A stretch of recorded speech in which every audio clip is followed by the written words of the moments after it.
watch fans. Today we're talking about making money with Rolex and Patek Philippe. That's right, and how to basically avoid the common mistakes of the chomo channels, the losers, because you can learn from these mistakes. I'm not here. By the way, this just to be clear, we're not here to insult any channels or any of that stuff. Although we'd like to do that, but that's not the goal. The goal is simply there's two ways you can learn, right? Either you can learn by example of what's working, right? Or you can see how to avoid this and say, you see a guy, you see a guy homeless in the street, you want to know what to do to avoid being in that situation, right? That's the point. And we have two great examples of mega watch collector losers, which is, I think, ArchieLuxury is the epiphany of loserdom. And this is, by the way, this is not, just to be clear, it's not personal, but this is something that we have a clearly we have empirical data. That's right, we got empirical data to show that basically the Archie methodology has been an absolute disaster. I mean, this guy's been around, I don't know how many years on YouTube, 15 years, 10 years, 15 years. And this is the collection. What you see there, that's the collection. You got this Chomo collection that he's got there. Let's blow it up a little bit. Basically, this is, after all this time, this is what he's down to. This Bukyak. Now, again, you got two choices, right? Listen, you got free will, right? You do what you want to do, right? You can either follow the path that we've outlined in this channel to winning bigly, okay, delivering alpha. Any schmuck, okay, any cornudo, maricon puta in Miami can tell you that the watch market is dead. Any tomato can in Australia, any bogan can talk about watch market is rough, it's hard. Anybody can do that. It's very easy. How many of these watch channels out there have given you consistent winners one after the other, like we have done on this channel? A documented track record, unbelievable but true. A documented track record. And by the way, listen, you're probably wondering, how do I make the big money in the watches? Well, we're going to show you some examples coming up. That's right. We're going to show you some opportunities where you can generate alpha in your horological portfolio instead of being a beta male, a beta bitch like ArchieLuxury, like Juanita, El Cornudo, Opusntime, this Bukyak, tomato can, Maricon Cucaracha. You got the JJ Bukyak channels. You got the original Ochomo. You got all these basic losers out there. And I think it's very important to analyze and dissect, where did they go wrong? Who's doing it right? Now, by the way, there's, it's funny. I should point to it. The problem is this. Honestly, this is the only channel that actually gives you winning watches. I can name you some guys with Instagram accounts that are great collectors. Our good friend, well, actually, he's not a friend. He's an asshole. Phil Toledano. That guy has done it right. Phil Toledano. He's nailed all the trends very early on. I highly respect his collecting choices. His watch, the watch that he sells is garbage or whatever. But he's a guy that I think has been doing it right. So look at this. Here's what's interesting, right? You look at these Bukyaks, right? You look at the ArchieLuxury. I mean, this is a guy who claims that he's Mr. Patek Philippe. He's the pontiff of Patek. He's everything, right? At the end of this, all this time, this is what he's down to. He's got down to shitter watches. He's got down to basic beta. Here's what I mean by beta, these beta Rolex beta male watches.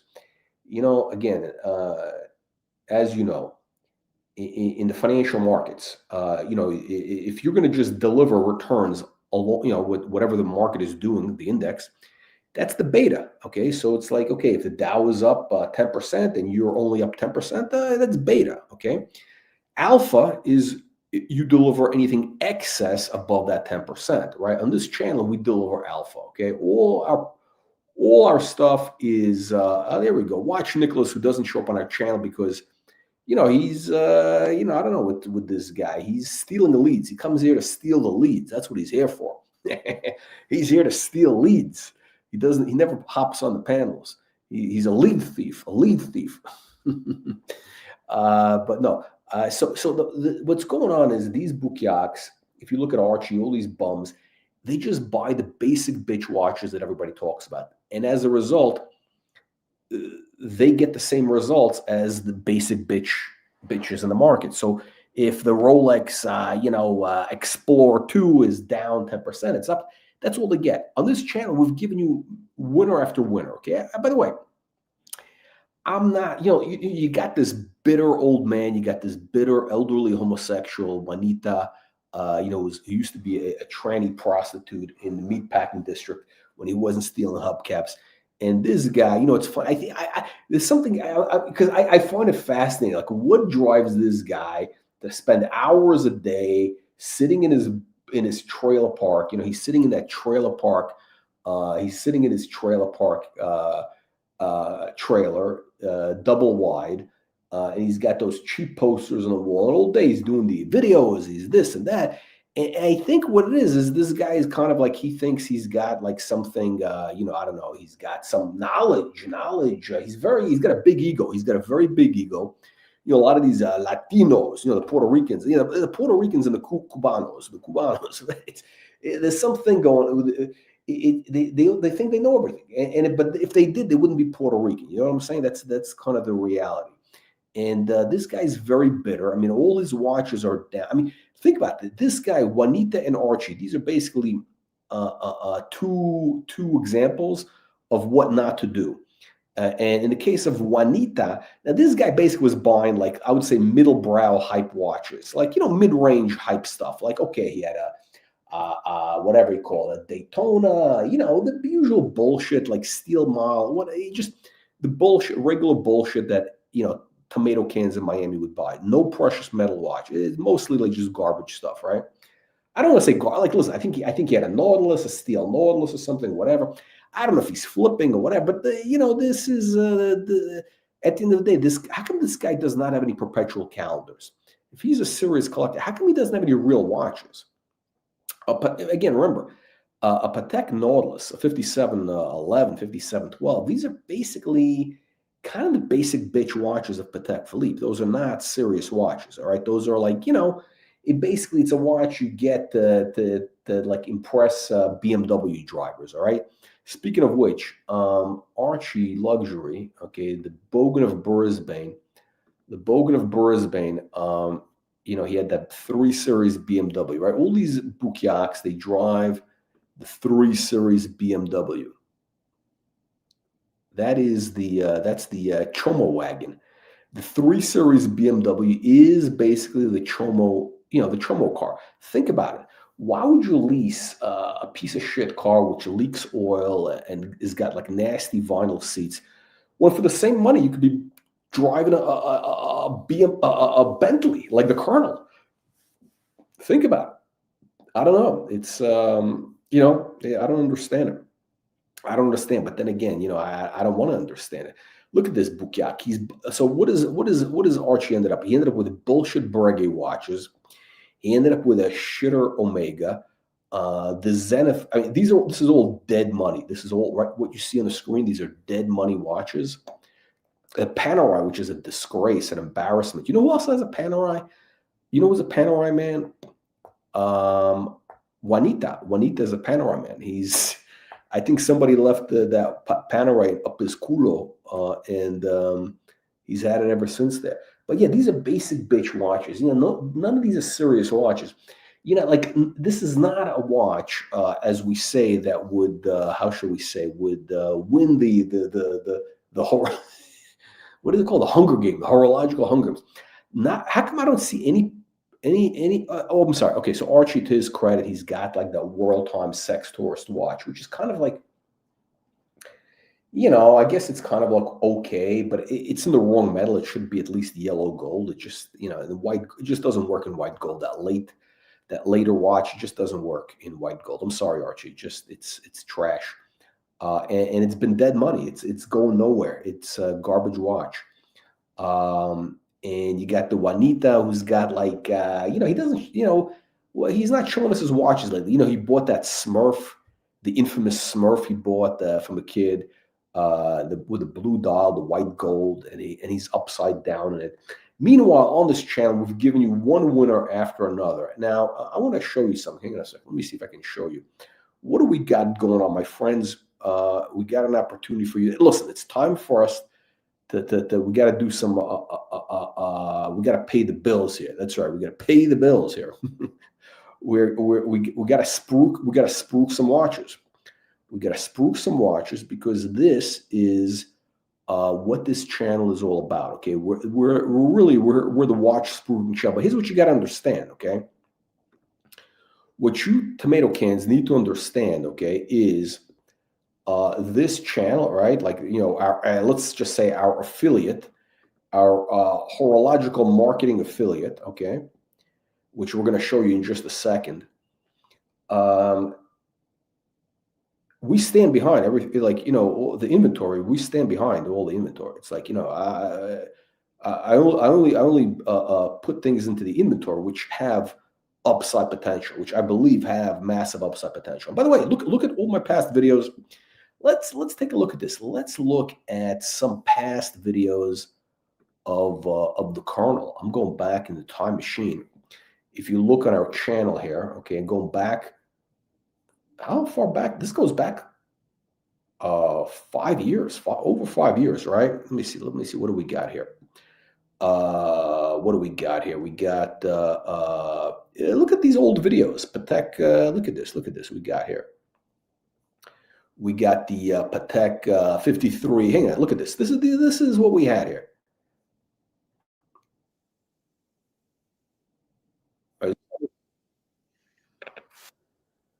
Is this showing the screen? Hang on a second. Tomato cans. Look at this. Hang on. Oh no, hang on. Whoa. 1 second. Uno segundo. Un momento, por favor. Aspetta. We got the screen. I got to get a new Mac. I think these Macs, these Macs after like a few years, they get like slow or something. Is this showing up?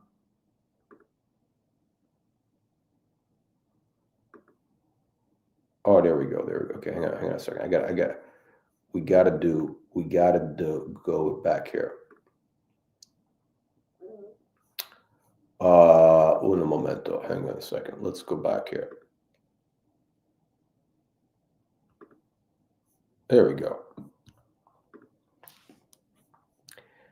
I don't think you could complain about the production value. Anyway, this is 5 years ago. That's right. 5 years ago, the Colonel was showing you the 5396R, right?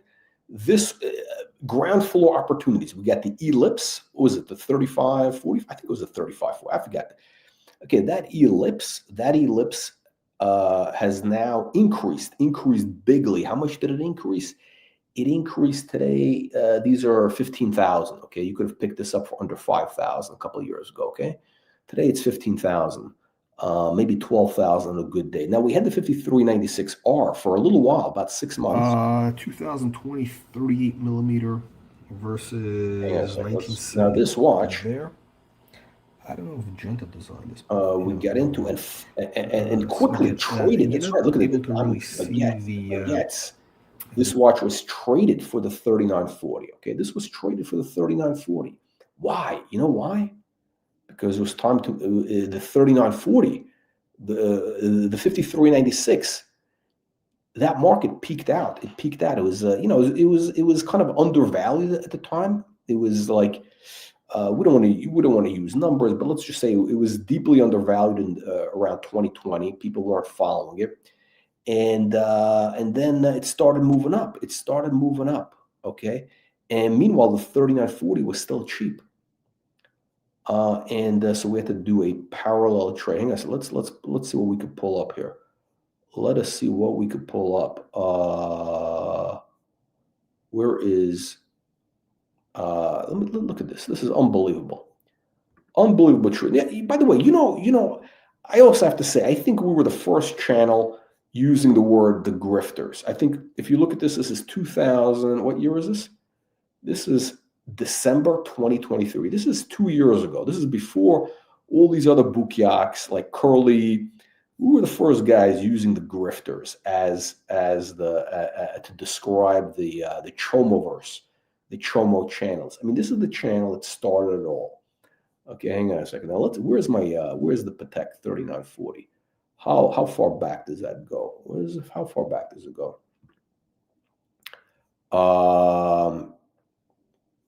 Where is it? Where is it? It's somewhere back here. It is somewhere back here. Where's the video? I can't find the video. It's somewhere here. Somewhere here. The tomato can video is somewhere here. Oh, here we go. Here we go. Look at this. Look at this. Unbelievable but true. Unbelievable but true. You had your opportunity to get into 3940, which is now more than doubled. And what else has doubled? What other watches have more than doubled? Hey, I'm going to give you some enjoyment. We'll give you some horological enjoyment on the wrist. 5396R, and traded it for this. It's actually not a smart. Unbelievable but true. But yeah, it kind of worked out. That watch increased in value a little bit. This one, this is 5 years ago. relatively stable, and here we are. So I'll tell you what I love about this watch. For me. Okay. Anyway, listen. Here's hang on. Let's get this up on the screen. Hang on a second. Unbelievable but true. Okay, so let's talk about. Forget about the past. Okay, we've got. We can go down the list of all the big winners. Now let's talk about the watches that you can make money with right now. Let's get into this right here. All right, gentlemen, here we go. We got the auction is now live. That's right. Dial Market, our affiliated company, Dial Market. That's right. Unbelievable but true. Dial Market. This is where you have your opportunity to get it in at the ground floor. And by the way, you can get this on. This is coming from Live Auctioneers. Okay, a trusted platform. That's right. Unbelievable but true. Live Auctioneers. You can. Should we post the link? Should we post the link? Hang on a second. That's right. You can start. You can bid right now, and you could generate alpha. Every one of these watches featured here. I don't want to use the word guarantee. I don't want to use the word guarantee, but I can highly assure you, these watches. Well, listen. Forget about. Let's just go back 6 months ago or even 9 months ago. You know, some of these watches we first offered very briefly and at much lower prices. Okay, these prices have been marked up. Okay, and I told you at the time that they would be increasing bigly. I told you to be going up, right? And here we are. Again, these prices are going up, and if we don't sell them next week, we'll hold on to them for a few months, and I'll probably ship them out to what do you call it? I'm trying to think. Who should I go to? I might go to. I'm trying to think which auction. We'll put it on one of the bigger platforms. But anyway, look. Bottom line is these watches. I told you they would go up, and they actually have. If you look, our old video when I first talked about it, these prices have all up. And then people are like, "Oh, well, this guy's a scammer. How can he say that they're going up? And why is he not?" Come on. Don't be stupid. Anyway, look what we got. We got the Rolex 9919. You can pick this up for how much? $7,000. Okay. There are reserves in this auction. We got the 3732. This watch is how much is the reserve? Probably, I don't know, 11,000, maybe 12,000. I don't know, whatever the reserve is. I don't know. Does it matter? Doesn't matter. This watch is selling for 20. There's a guy selling this watch for between 26 and 32,000. And you can have this watch literally 12,000 plus. You'll have it basically. Plus premium, okay, 25% premium. So you can own this watch for, let's just say 15 grand. Okay, you can own this for 15 G's. There's a slight hairline crack on the onyx dial. Okay. which we disclose as always. We're very transparent. We're transparent, unlike some watch channels that are transsexuals. Okay, you can see at the left, what do you call, like top left, whatever. There's a very faint hairline crack. With the naked eye, you really can't see it, and there's some little dust over there, whatever. By the way, here's the good news. Here's the good news when you have this, right? The good news is this.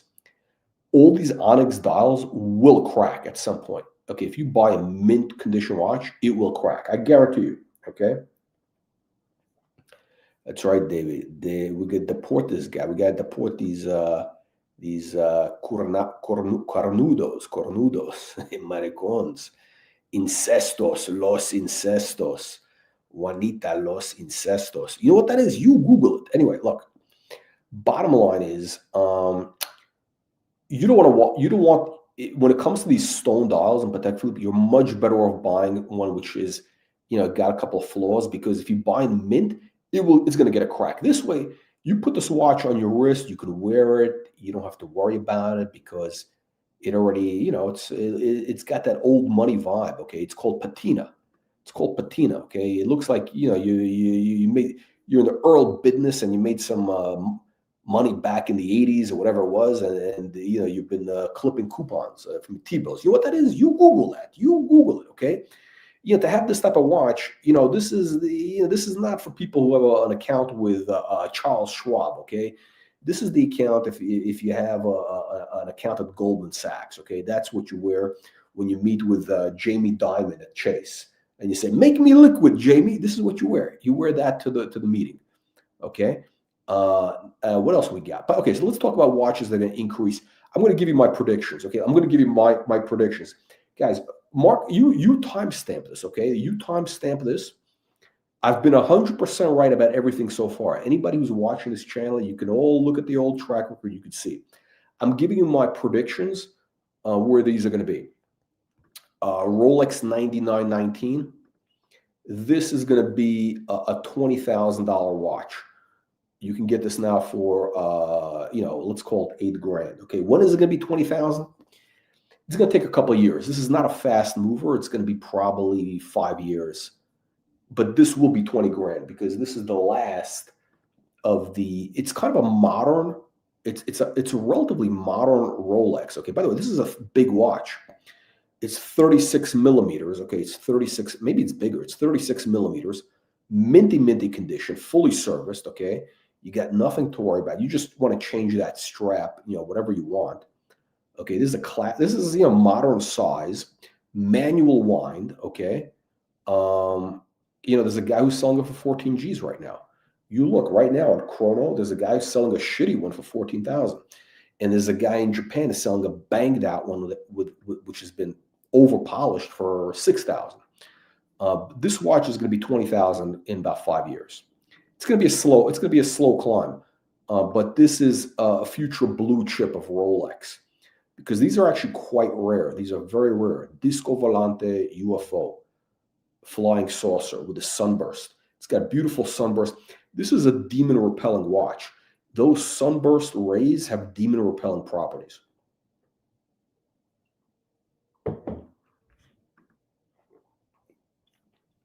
Okay, this is not for Puerto Rican hubcap thieves. These are watches for people of wealth and taste, okay? Not for guys who are, stealing hubcaps and, putting on women's clothes in the meatpacking district or Hunts Point. Actually, in the 90s, that's what Juanita was doing. How about this? We got the Patek 3582. We are offering this $9,000 starting price. It'll probably go for, $12,000 plus the premium. You got the ellipse buckle. Okay. Look at this. We took some of the dust out. Oh, there's still a little bit of dust. It's hard to get rid of. There's a little bit of oxidation or whatever. By the way, this is a close-up, because I want you to see the condition. So I don't want you to say, "Oh, no, it's honest condition." By the way, most of these guys, they Photoshop their watches. I don't Photoshop anything. This is it. This is it. We take the picture, natural light, unenhanced. There you go.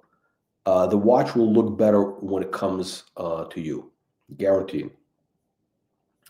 Even Morty agrees.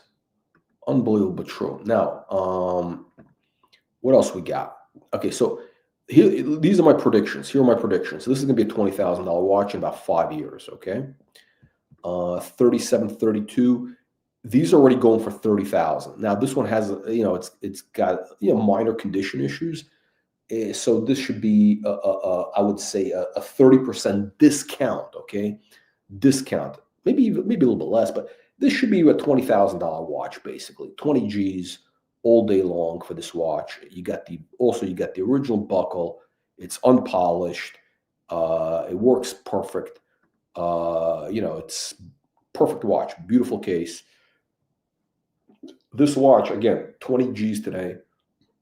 I think they're going to top out at about 30,000 at auction, 35,000 at auction in about a year. After that, they're gonna level out at like a 5% appreciation. So the big money is going to be made in the next 12 months. Okay, the Patek Ellipse space age watch. This is going to be, I believe, ultimately. I told you 25,000. I told you guys 9 months ago these would be 25, and they're going for 19,000 already. They're going for 19,000. I told you to be 25 at 19,000 right now. Check the prices. This is the only watch available on the market. That's right. This is the only watch available on the market. Unbelievable, but true. Oh, we got the Duke. We got the Duke. Duke should hop. Oh, wait, Duke. We gotta do a sassy unboxing because from what I understand, you got some more demon repellent. But let me just qualify demon repellent. I just want to be very clear.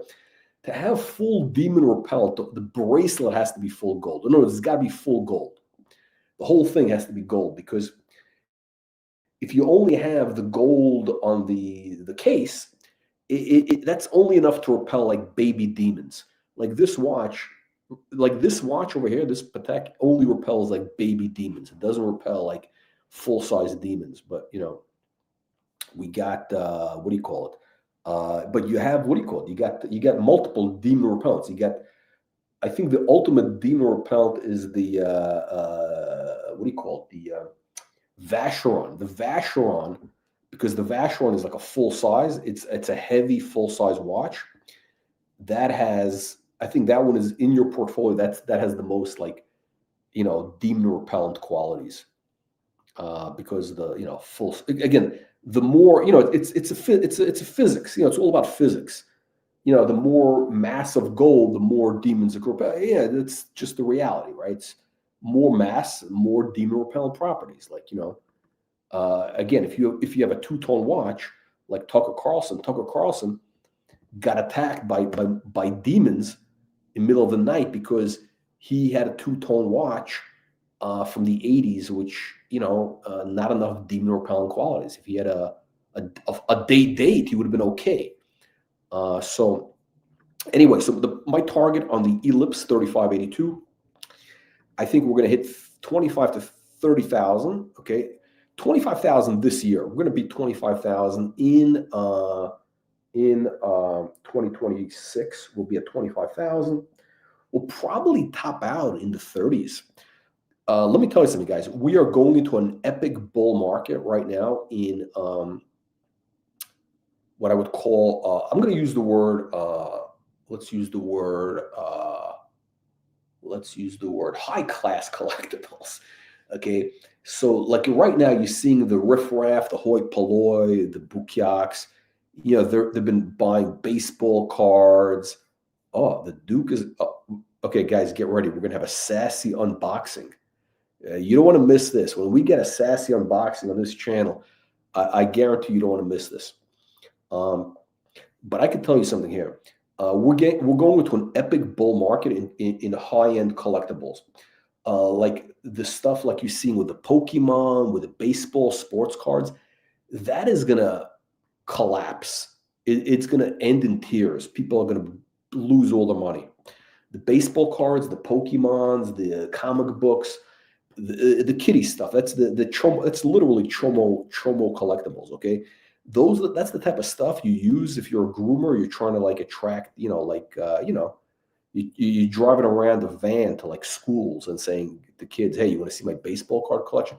Think about it. Why would a grown man collect baseball cards unless he's trying to, use it as bait for, to do chomo stuff? I mean, seriously. I mean, really.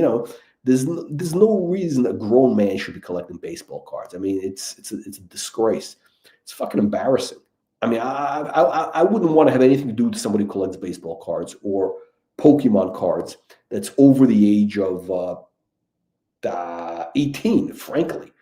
I mean, 21, okay, maybe you're 22. You probably had the cards when you were a kid and you forgot about them and you just didn't get around to selling them.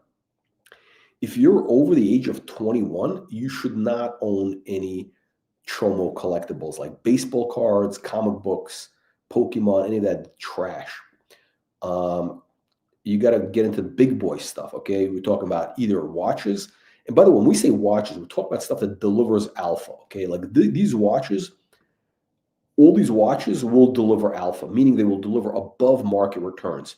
While Archie and these Bogans and these Chomos are all losing money, the JJ Bukyaks, these guys are, the Juan and Kinos, they're drowning in their shitter Rolexes that there's millions of. These watches are all going all the way up. That's right, all the way up. Now,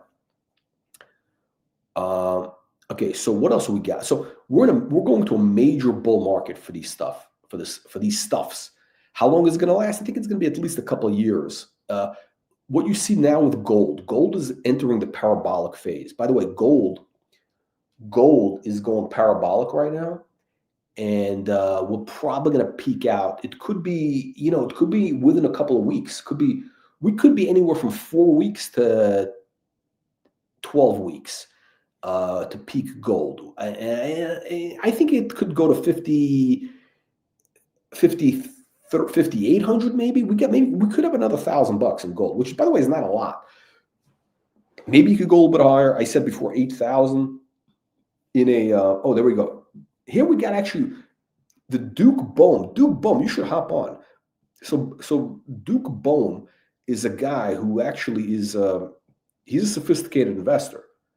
This guy's a sophisticated investor, and he's a big. I think he manages money for George Soros and Stan Druckenmiller, big options trading. And so build up, collect lead soldiers, matchbox cars. Well, you know what's interesting? Yeah. So those things, right? They peaked out, I think, in the late 70s or 80s. Did you ever see the collection of Malcolm Forbes? Malcolm Forbes. By the way, Malcolm Forbes. How do we say this? By the way, I have big respect for Malcolm Forbes. It's kind of an idol of mine. When I was a kid, I was like, man, I want to be like Malcolm Forbes, because Malcolm Forbes was very famous. He had the biggest collection of the Fabergé eggs, the Easter eggs, and also Fabergé stuff. And anybody who was Russian was like, man, this guy's got more. He's got all the Fabergé. So I remember going to the museum, the Forbes Museum on Fifth Avenue, and this is in the late 80s. And Malcolm Forbes, this guy led what a life. Now, this guy, listen, here's the thing. Malcolm Forbes, by the way, was homosexual. Malcolm Forbes was a twink chaser. You wouldn't believe it. Nobody would suspect it, but this is the truth. I'm telling you. I don't want to say anything to tarnish his legacy, but he was known to basically ride around in his limo at night, going to clubs, wearing leather outfits and picking up twinks. He was a twink chaser, and he would always have a limo full of twinks. You Google it. You Google this.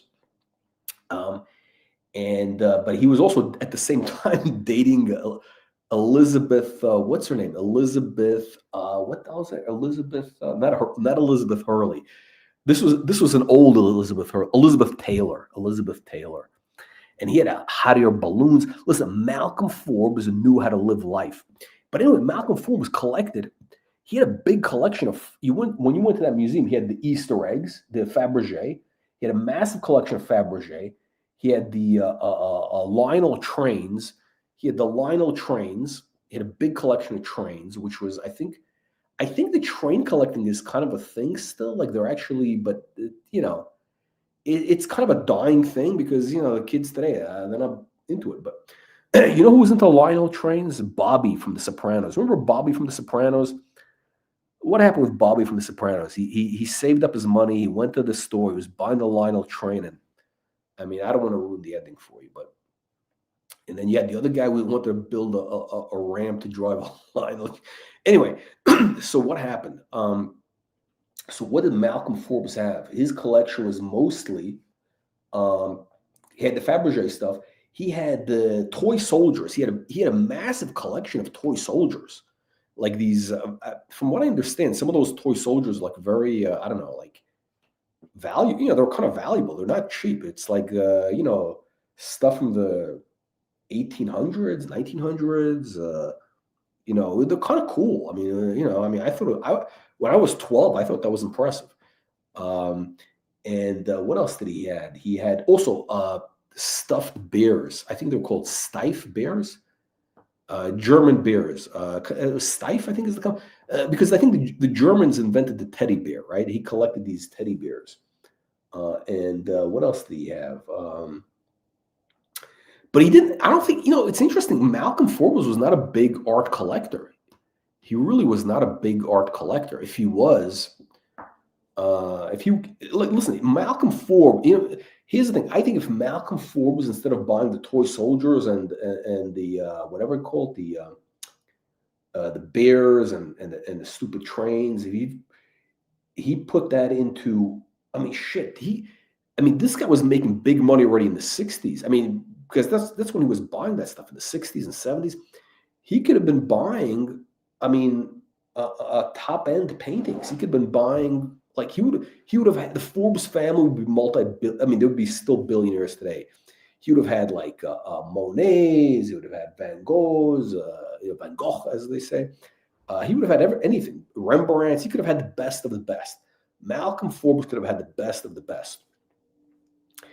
Anyway, I think these Pokemon cards are actually going to be even worse than Matchbox cards, because at least with Matchbox cards, you have something three-dimensional. You got something to look at. With a Pokemon, what do you got? You got a piece of cardboard. What do you do with a piece of cardboard? You stick it in your culo. I mean, it's like, Anyway, look, we're going to a major mega bull market in high-end collectible assets. We're talking about watches. We're talking about art. Okay. And I think the car market is dead basic. I think cars, that market is peaked out. I think it's pretty much, there's going to be whatever, but maybe some of the modern cars are going to have a little, but that's over. Okay. Because 10 years from now, the kids today, they're not going to be wanting to, I don't think so. I might be wrong. I think they're just not into cars. I think they're not into cars, but what they are into, they're into art. The 20-year-old kids today, they're into watches and they're into art. We had a lost generation, actually. The Gen X people, they kind of missed out on the whole art thing, but the millennial or the Gen Z are getting very into art. Anyway, let's talk about Alpha. We got the Asprey, Piaget Asprey. By the way, this watch, note, this actually is getting serviced. So this watch, one of the movements was a problem with one of the movements. So this actually is in service right now, and it's basically going to be working beautifully with a 1-year warranty. And so, and there's a guy selling this for $26,000. This watch is better. Okay, you Google it. There's a guy selling the same exact watch for $26,000 in New Jersey. And dealer in New Jersey, 26 G's. There was also a guy in Europe who sold one for about $26,000. You Google it, 24 to 26,000. We're probably going to sell this in the 16,000 range. I think it's going to go in that range, somewhere in that range, 15, 16, which is cheap. I think these are going to top out in the 30s. I think they're going to top out in the 30s. Piaget, Asprey. I think there's going to be a big interest in Asprey in the next couple of years. What you saw with Tiffany is basically just garbage. Asprey is going to be the big thing. Okay, so the Asprey, like the Rolex Asprey modern, anything you can get with Asprey, any watch you can get with Asprey on the dial, you should buy. Like I would just buy them all. I would buy anything with Asprey. I would be buying. It's going to be more valuable than Tiffany. We got this, the Ellipse. I think these are going to top out. These, by the way, you could have gotten this for like $7,000 last year, 7,500, maybe 8,000, and now they're doubled. They're like 15, 16,000 right now in the secondary market, and I think they're going to top out around 20 in the 20s. And I think that's going to be it pretty much. By the way, this one, the bracelet has been cut down, so that's why this one is a little bit cheap. The bracelet, it's so you need like a 6 1/4 maximum wrist. I think 6 1/4 is the maximum. 6 1/3, I think that's kind of maybe. I don't think you can wear this with a 6.5 inch wrist, to be honest. Hang on a second. Let's see here.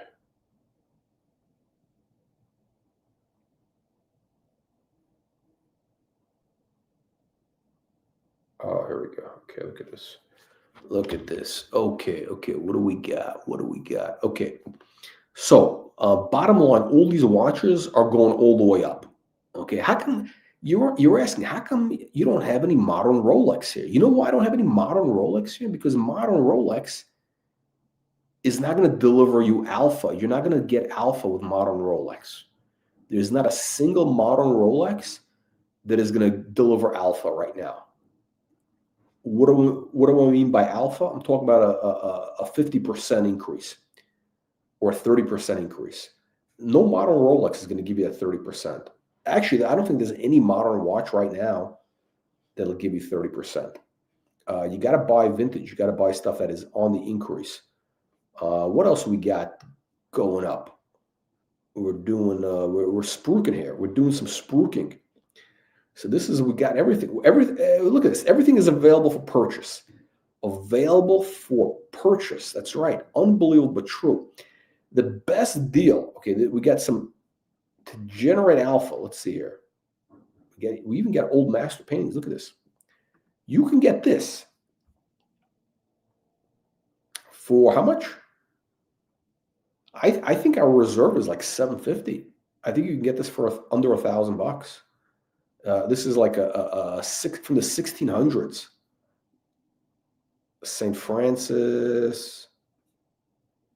Can you read this?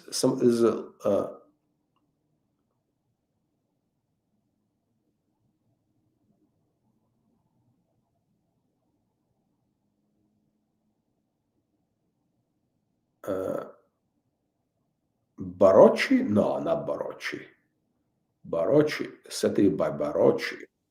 No, not Barocci. I had a Barocci painting. Hang on a second. We got the Duke. I think the Duke is here. The Duke. Colonel, how are you? Thank God. How are you doing? I'm doing really well, thanks. Doing really well. Hang on. We got to create a new banner. I got to create a new banner for you because I don't want you to be tagged with this banner of beta ArchieLuxury. We got to do a new banner called Sassy Unboxing. Sassy Unboxing. Okay. Hang on. Add banner. Hang on. Mm-hmm. There we go. We got Sassy. A lot of these channels have unboxings, Sassy unboxings, and this is, this is, I think this, you know what? I think this is going to be our, well, definitely the first, I think, heavy hitter. But for sure, we've only had maybe only one unboxing before. So this is you're in an exclusive category. Well, it's my honor to actually do the unboxing on your channel because I'm here because of all the stuff that I've learned from watching watching the channel and going through the back catalog and all of that. So Lay it on thick. Keep laying it on thick. no, I'm being honest. Actually, I appreciate it. yeah, one of my principles in life is to express gratitude, to people that have really helped you in life. I think it's important. So so everything I'm telling you is a fact. So I've learned a ton from this channel. It's also very funny and entertaining, but yeah, I've learned a ton.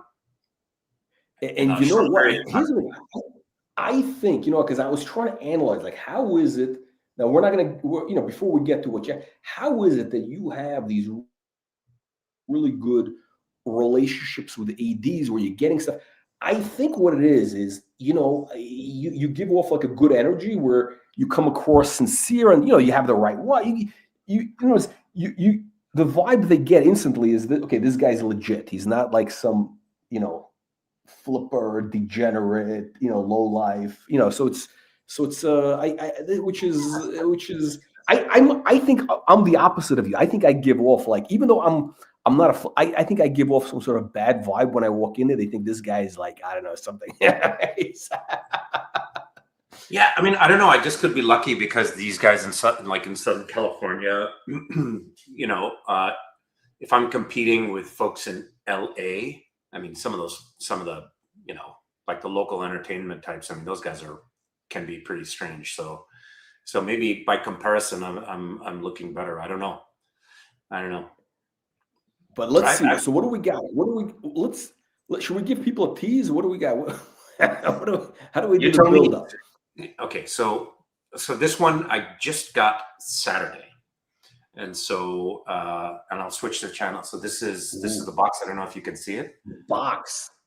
It's a small box. This is the box. That's the whole box. That's the whole. Well, there's actually this which has all the papers and everything in it, which is bigger. Oh, okay. That comes separately. They give you that separately. They give it separately. Yeah. Do they give you a bag? They give you a bag to carry it all in? They did, and the bag. I didn't bring the bag with me. I can bring it. It's just a black polyester bag. Oh, very discreet, like a discreet. Very discreet. Yeah, that's right. So let me see if I can switch here because I have a different camera. Is that? Okay, I'm upside down now. You gotta have production value. This channel is very serious about production value. Because that other camera doesn't. Here we go. Oh, look at this. Oh, here we go. This is now we're talking sassy. Can you turn it a little bit more? Because the angle, I'm trying to think. The angle, we need more of like a little more. How should we say? A little more. Like that. Yeah. There we go. Like this.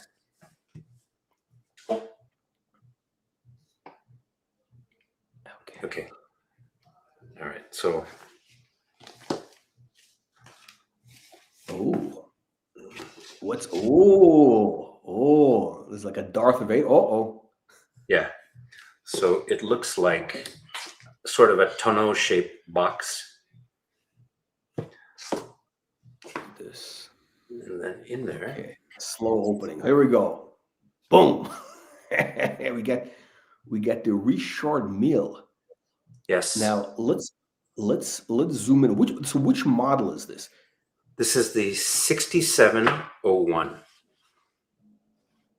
6701. The lighting, the lighting is shall we say, not Hollywood quality. No, it's not. I'm probably blocking some of it. What is the material? So what is the material? It's rose gold. Rose gold. Okay. I think when you have it on the wrist, we'll be able to see. Okay, so it's rose gold. Yep. So it's rose gold. And so, by the way, I would say you have a glass table. I hope you're wearing pants, right? Because we don't want to get any.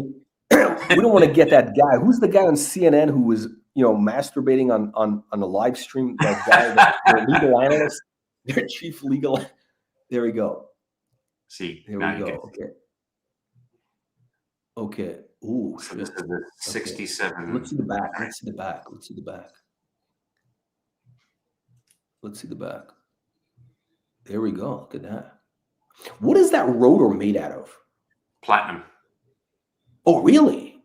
Yes. Really? That's interesting. Yeah, because the watches, the movement is so thin, and so it's difficult to see it. But Oh, show it sideways.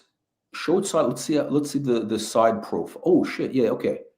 Oh, so this is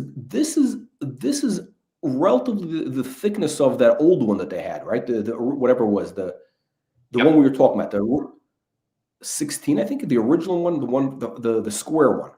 Yeah. So this is From that is the predecessor to this watch. So this is what Okay. they call extra thin or ultra thin or something. So Is this thinner? This is thinner, actually. Oh, really? Okay. So part of the reason that they have, you can't see it, but in this sapphire crystal in the back, it's actually recessed to fit this rotor. That's also how they shave like a millimeter in thickness as well. So you can't see it. I mean, there's a ton of detail here. You can kind of see it with the light a little bit, but we got to get the sassy cam. You got to get a sassy cam, special sassy cam to do these close-ups. So let's put it on the wrist. Put it on the wrist. Let's see here. I'm trying to put it in full high definition. Why is this not working? Now this is a complete departure for you. Like this is like, you go from like classical watches to like, what was the thesis, the rationale for adding this to the portfolio? So a lot of it is the principles that it's related to the principles that you teach. So number one, precious metal. Okay. And then, you make the alpha when you buy it.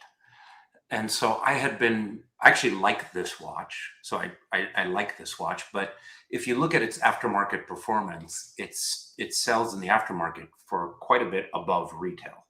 So I'm in the money, even basically walking out of the door. And I got a slight discount as well. But you're not a flipper. I mean, you're not here to flip this. Okay. No. But what was it? But how? Oh, look at this. Oh shit. Yeah. You know what? It's interesting. It looks very elegant on the wrist. It is.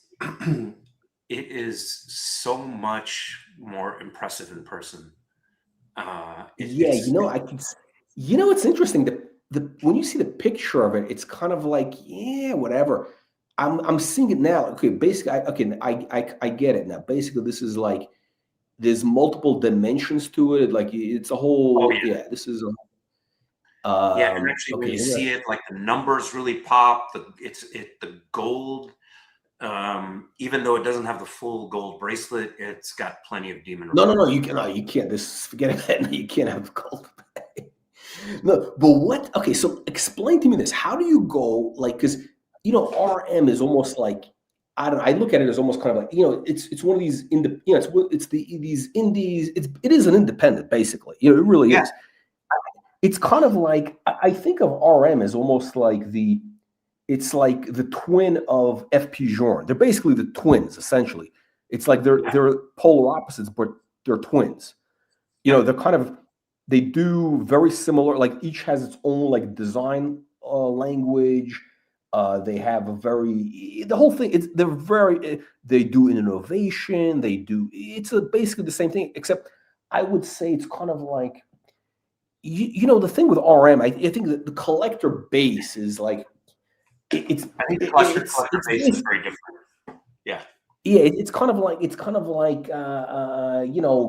guys who drive a Ferrari or a Lambo or that type of thing. They gravitate towards this, right? And if you Yes. don't drive, if you're not into that type of thing, you just don't gravitate. I think that's what it is. I think that watch is basically like, okay, you want to have that kind of like, I hate to use their marketing term, but the racing machine on the Racing wrist. machine. Yes. Yes. Is So that you what can. it is? Was that your? Yeah. So this was. So I I have the Holy Trinity, right? So I have Audemars Piguet, Patek, Vacheron in the collection, JLC. And I was thinking, like, which independent should I get? Or which independent would I be interested in? And I looked at Roger Dubuis. I looked at a number of them. Frank Muller. Um, so there's what is it, Romain, like that. There's a whole rat hole with independents, right? Romain Gaultier, MB&F. How about MB&F? MB&F. I didn't the issue that I have with MB&F is the watches are too big and thick, generally. Yeah. And so I mean, it's a commitment. You basically wear like a giant. It's a commitment to wear that watch, basically. That's right. That's right. And so I wanted to have an independent in my collection. I didn't know which one. There was like another one that I actually liked when I saw it in person there was a neo vintage Roger Dubuis, and it's like really nice size. It's a perpetual calendar, but it was hard to find one in good condition. And one went up. I think I shared it with you. One went up for auction in Hong Kong, and I had a bad experience with doing that, and so I didn't go there. And there were issues with that watch. I don't think it had the original buckle, for example.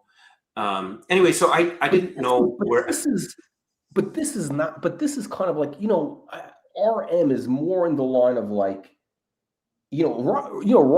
Roger Dubious is kind of like It's more old fashioned. It's kind of Daniel Roth. It's that whole old vibe, Mueller. Whereas RM is kind of like it's basically cutting edge. It's like I guess what Urwerk, whatever. There's a million of these. Urwerk, MB. I don't want to use MB&F as kind of like cutting edge because they're kind of like. They're just eccentric. I think MB&F is more eccentric than like, high tech. You know what I mean? It's kind of like, whereas this is basically it's kind of like, okay, this is the new, whatever it is. I don't even know, whatever is the new supercar. There's like so many new. It feels it's avant-garde, but yeah, it still wears well. Like, I feel like, I know this one shouldn't say it about something like this, but it's not like that in your face. It's not like it's not like 3 times the size. I don't know how to put it. It's not understated, but it's not like totally. It's restrained. It's restrained. It's like it's kind of like a black Ferrari versus a lime green Lamborghini. Yeah. And so I thought about the independence, and then for some reason, like the FP Journe stuff, just like his watches just don't. I mean, you talk about art, and I think there's a lot. It has to speak to your subconscious, and the FP Journe's stuff generally doesn't for me. What is it? Too like fussy? They're too fussy, like too old timey looking, or something. What is the? Yeah, there's like it feels like there's like a bit of a steampunk type thing going there. Steampunk, right? But Duke, here's what's interesting. I was thinking of this. I think here's the similarity. RM also has a kind of RM is also steampunk, but more like space age steampunk versus like 19th century steampunk. They both have this kind of like with the screws, with the whole industrial, but it's kind of. But I think with RM, it's more honest. In other words, it's kind of more like, okay, it's more honest versus like pretentious, steampunk with the. Yeah, that's so the other thing is that, I think there is, and I'm also into cars, so it felt like there's some it's interesting. So the RM also Richard Mille, because I got this at the Richard Mille boutique in Beverly Hills, and they manage it. They manage themselves very similarly to Ferrari. So when I went in there, it was they tried to make it a special. So they brought champagne, they had balloon, all that kind of stuff. So they made it. I brought my wife and daughter with me, so it was like a lot of pomp and circumstance. So they know what they're doing at the retail. And then they invite you to a dinner at Nobu afterwards. Also, there's a whole. It's there's a whole process. It's you're getting your money's worth. What they do, and I'll find out and share it with you, is that so with Ferrari, once you become a Ferrari owner, then you have a Ferrari owner app, and through that app, you get invited to all these events. So there's like a community, a community around that of Ferrari ownership.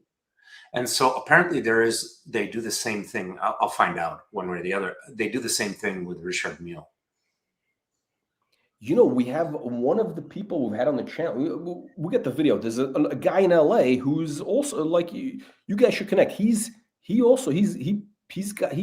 bought I think 2 RMs there, and he's also a Ferrari guy. I think he's got like a white. I don't know whatever that is. Whatever was like something from 5, 6. What I don't know the new. I can't keep track of the new model numbers, but it's like it's like a white with red interior.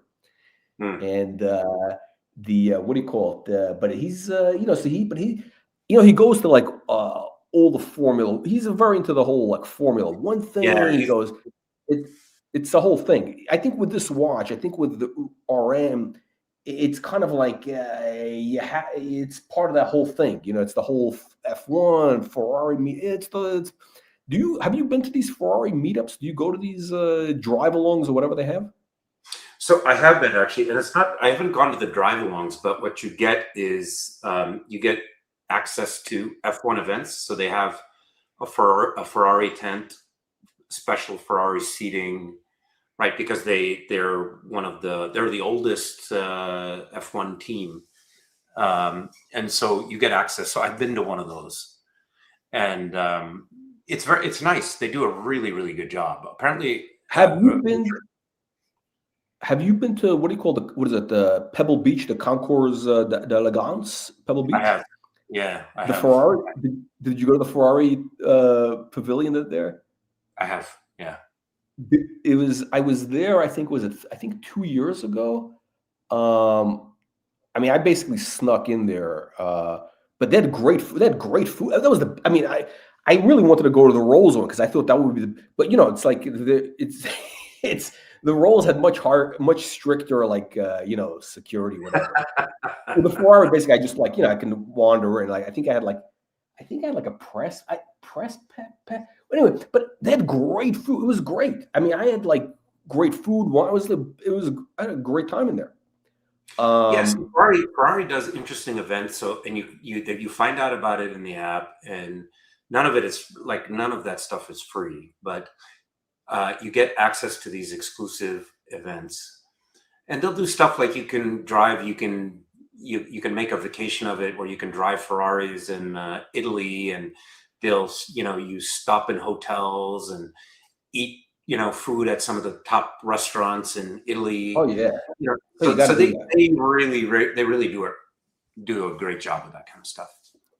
So okay, so this one, okay, so here's the question. So when we're thinking of RM, right? Like, so in your, because again, this is kind of like in your collection, and again, I think in your with the watches, yeah, pretty much like you have at this point, I think I would say best of breed in the whole. Like, okay, you got the perpetual calendar 3940 with Patek.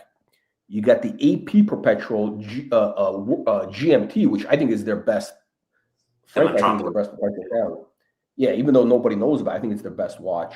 And then you got the Vacheron. I have another Patek Perpetual. That's the perpetual chronograph. Oh, the chronograph. Yeah. I'm not a chronograph, so I'm not. That's just The chronograph. that's a grand complication for I always time. try to ignore the chronograph. I something about it. Chronographs is just like I don't know. But no, it's on the it's an impressive looking watch. It's like a big. It's very in your face, that watch. It's like a boom. Yes. It's a. Yes. I think it's much more like in your face than the RM. I actually agree with you. I think that's true. Yeah. Like it's like boom. It hits you. It's that's like a more. It's much more of a fuck you watch. Yeah, for sure. Yeah. It's the okay. So then you got the Vacheron. Now the Vacheron is not the best. It's their it's a time only watch. I don't know if you're gonna want to go for one of the complicated. I don't think you need to, like, whatever. You don't need any of it to do any of this. There's no need for any of this. This is not like the Archie channel. Oh, you gotta have one. This is not. But so this the man on the moon. Yeah, man on the moon. No, but when you were thinking of this, right? Like, how long did you start thinking about it? Like, tell us about the journey. Like, did you look at other models? Like, you must have done a lot, because I know you do a lot of research. You're not like a guy who just, oh yeah. I mean, like, you must have done a lot of like what made you go for this? So one, I wanted precious metals, and it turns out that's hard in Richard Mille. So just like with Patek and with Patek especially, right? They're pretty strict. Like, I think Thierry Stern said something like they try to keep stainless steel they try to keep that like 20% or under of their production. Okay, so in RM, most of their models are their carbon fiber, the exotic, materials, and then their metal ones are titanium. So these their precious metal ones are actually their lowest, their sort of smallest production. It's the smallest production they have. So what's interesting? I think what's interesting though is, I think with RM, right? Like, generally, like, people who collect them, they want to go for the carbon fiber with the funky colors, the wild, like, whatever, and or the titanium. And I'm thinking, I think with the RM, it's very tricky, because it's kind of like, again, it's almost like, these supercars, Ferrari, Lambo, they're coming up with new stuff. And in a couple of years, it may look like outdated or something. But when you have something like this with a gold, it looks relatively timeless. It doesn't look like it's from, like, it could be any era. It doesn't have. It's not like something which is good. It's not like a lime green watch with a lime green. It's not like some lime green or red or these colors which are like, these whatever. Which I don't know. I'm not sure like what people. The thing with the rose gold, it's very wearable, and you can wear it with anything. You know what I'm saying? It's like you can get a lot of wear out of it, and it's not gonna age. It's not gonna be like something like in 10 years somebody's gonna say, oh, it's from 2020. It's not like you can identify with a certain whatever. Yeah, I agree with you. What my issue with like my issue with a lot of the kind of the standard RM was they're too big and thick, like those whatever the carbon, they're I don't know if you've ever worn one.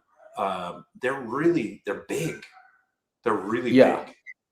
And so like this, it doesn't, it's got a really nice profile, and it's curved. So it doesn't, I could wear this. I haven't tried it with a suit. It might look a bit odd, but I don't think so. No, because it's thin. So. Yeah. And well, it's it's 38. Emir. It's 38 millimeters, Colonel. So it's not huge, and it's pretty thin. I don't remember how thick it is. It's written there somewhere. So I like this, and I think you hit the nail on the head. The part of what my thought process was, is it timeless, right? So I feel like some of the RMs, like you look at, they just remind me of like, what is it, 1990s swatch, you know, where there were all these garish colors and. Did you feed the dog? Did you? I think you spent all the money on the watch. You don't have any food for the dog. You can hear him, huh? You know, our good friend, the Emir of Qatar, Emir Al Thani, he's a big RM guy. Yeah. He's, I mean, those guys are, I mean, they have probably super exotic RMs. They actually have piece uniques, and so yeah. I mean, I'm definitely the one I saw was on a Velcro. What is it? The Velcro strap, which is I don't know. The Velcro is just something about that just irritates me. The whole what? Yeah, I think with the RM they get into some areas which like it's like like this is a classic model. Like this is I think long term this is going to have like that value. What's the word? But I have no opinion. Like I have no, like, I don't understand RM. Like I've always said, like, I don't understand like the, what's, if it's going up is I have no, it's like I don't understand. It's like, it's kind of like, I don't understand. I mean, I don't understand Ferrari. I mean, I don't know why one model is desirable or why people, because I think from what I understand, to get the good ones, you have to buy like 5 whatever to get like some it's whatever, but it's very interesting. So this watch, so here's the question, very important. Did they give you any other straps for it? What else did they throw in?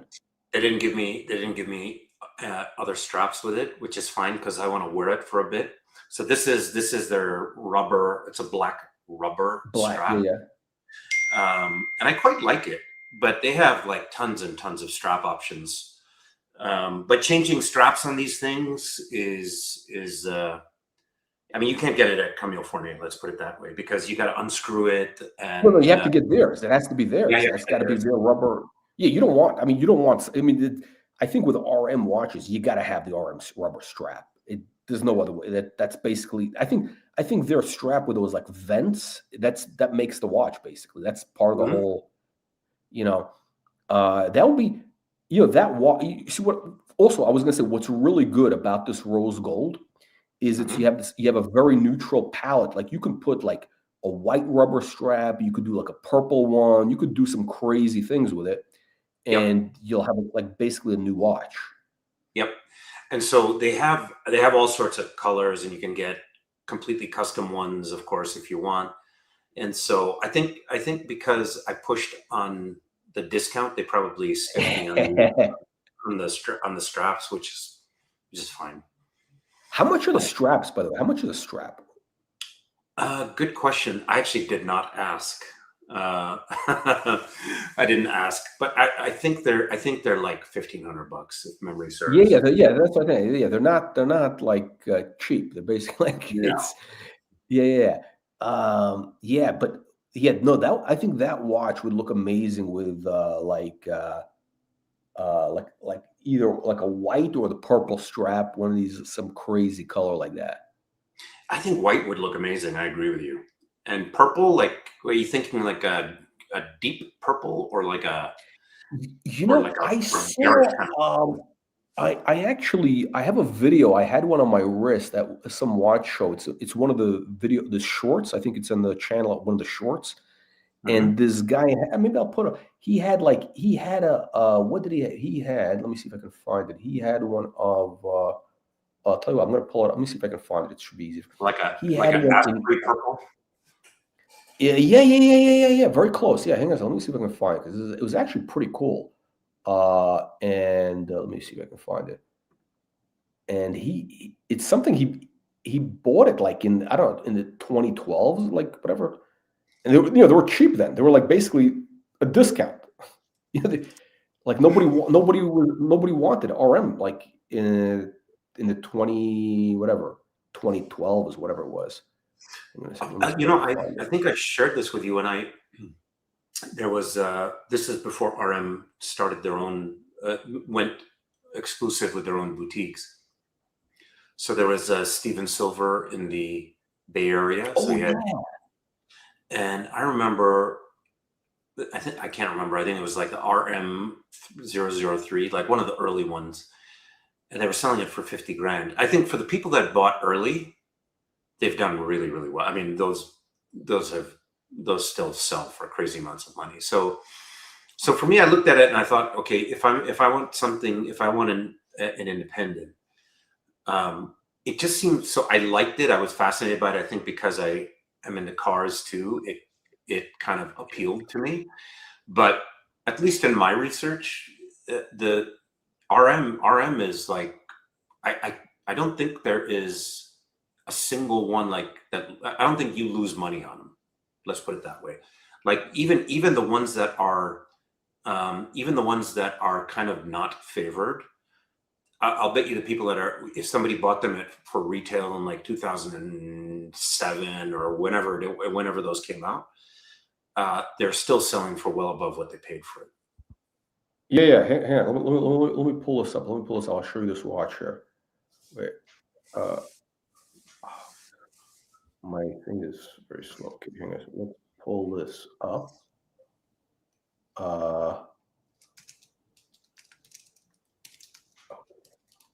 Wait. Wait. We're gonna get to this. I want you to see this. Wait, how do we get this? We're having technical difficulties here. Wait. Here we go. Is this showing on the screen? I don't see anything yet. Oh, I see. Okay, I see what I have to do. Okay, here we go. It's like a short video. So here we go. So we're gonna do. Oh, I see. Okay, I see what I have to do. Okay, it'll be worth it. Wait, stand. Let me get this.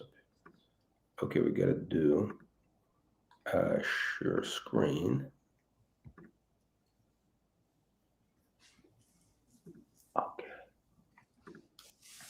Is it on the screen? I see that. You see it? Yeah. Okay, hang on. Let me zoom in. Let me do. Okay. Crazy. What is the model number? Is that 005. 005. Wow. Okay. Was box papers? I don't. I have the box, but it's destroyed. I've had the box for so long. I wouldn't even consider it a box at this point. That's amazing. Do you have the checkbook? How much? How much were these at the peak? I don't have it. Equity. I got offered 2 years ago. I got offered 150,000 for the watch. 150,000. 150 G's. Wow. Hang on a second. Where was it? Yeah. So that one, I think he paid like 35 grand in like 2010 or whatever it was. It was like used or whatever. And then I think they were going in the low hundreds roughly. But that model, it was a thick watch. Yeah. And but the purple strap, I thought it looked very cool. Like that. I agree with you. That looks like Asprey purple. Yeah, it's very nice. Would you go for something like that? That color? Yeah, totally. That's a good. It kind of like it brings I think white is a sure thing. The white is like it's the white would be great. Wow, so it's very interesting. So when you got the watch, so what else did they give you? They give you any baseball caps? They give you any goodies? What did they give you? None of that stuff. But I didn't get any of the swag or anything. But I ended up getting some of that stuff like with from Paddock and others. Like they afterwards, like I got holiday gifts. They give me books and stuff. Well, in the case of Paddock, the book, the history book of Paddock, which is really nice. It's a beautiful book. So I don't know. Maybe did they give you the little porcelain tray? No. The porcelain tray. I wonder because I know they give them out. It's like an annual thing. The porcelain. It's one of the things they do. Okay, yeah, maybe this is something they'll give afterwards. I have no idea, but yeah, it's probably you got to build up. I mean, it's there's a just lot a of watch. people. Yeah, there's a lot. I think with them, listen, you got to realize this. They sell 40,000. What did they sell? 40,000 watches a year, right, Paddock? So they're not going to be giving out 40,000 of those porcelain trays. They want you to spend probably like I would assume, I don't know, like maybe 500 grand or something like substantial. Yeah. Then they'll give you like a porcelain tray, or they'll give you like whatever. But wow, it's very cool. So what happens afterwards? Did they follow up with you afterwards and say how you like the watch? There's a whole after sale follow up they do. Oh yeah. Then because I took my wife and daughter with me, and actually my brother-in-law. So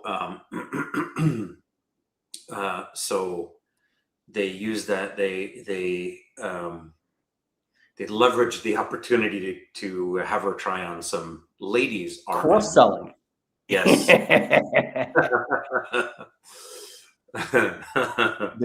So yeah, they weren't missing that opportunity. The cross selling. Wow.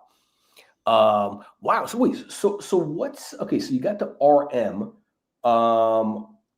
I don't want to say what's next. Maybe this is it. I mean, like, is there a net? Is there like, I really feel like I really think this is, I think I'm done at this point. I don't know what it is. I felt that way because the last watch I got was the 3940, which is something I really wanted. And I felt like, okay, the only other thing that I did want to have was like an independent, but I looked at all the different independent ones, and for some reason the RM began to, it interested me. And I think it's because they appeal to car people. And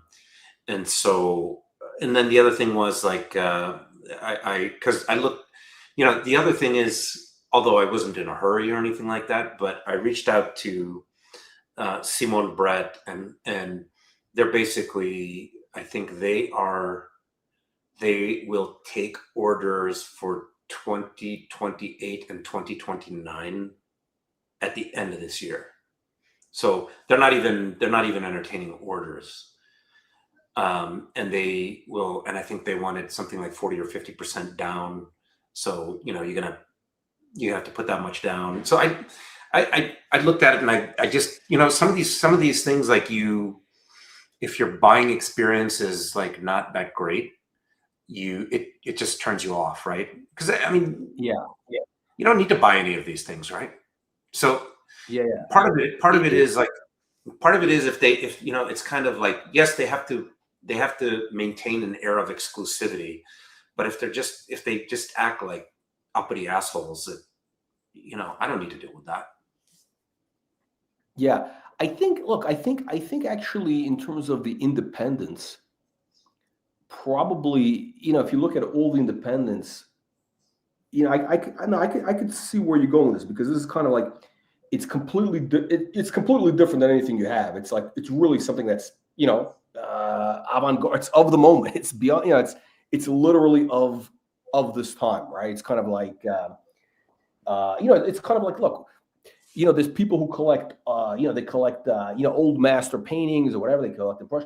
But sometimes you want to have something. You want to have a living art. You want to have a contemporary guy, because you want to participate in your generation's culture, whatever's happening right now. You want to, because that's kind of the reality. That's kind of the thing.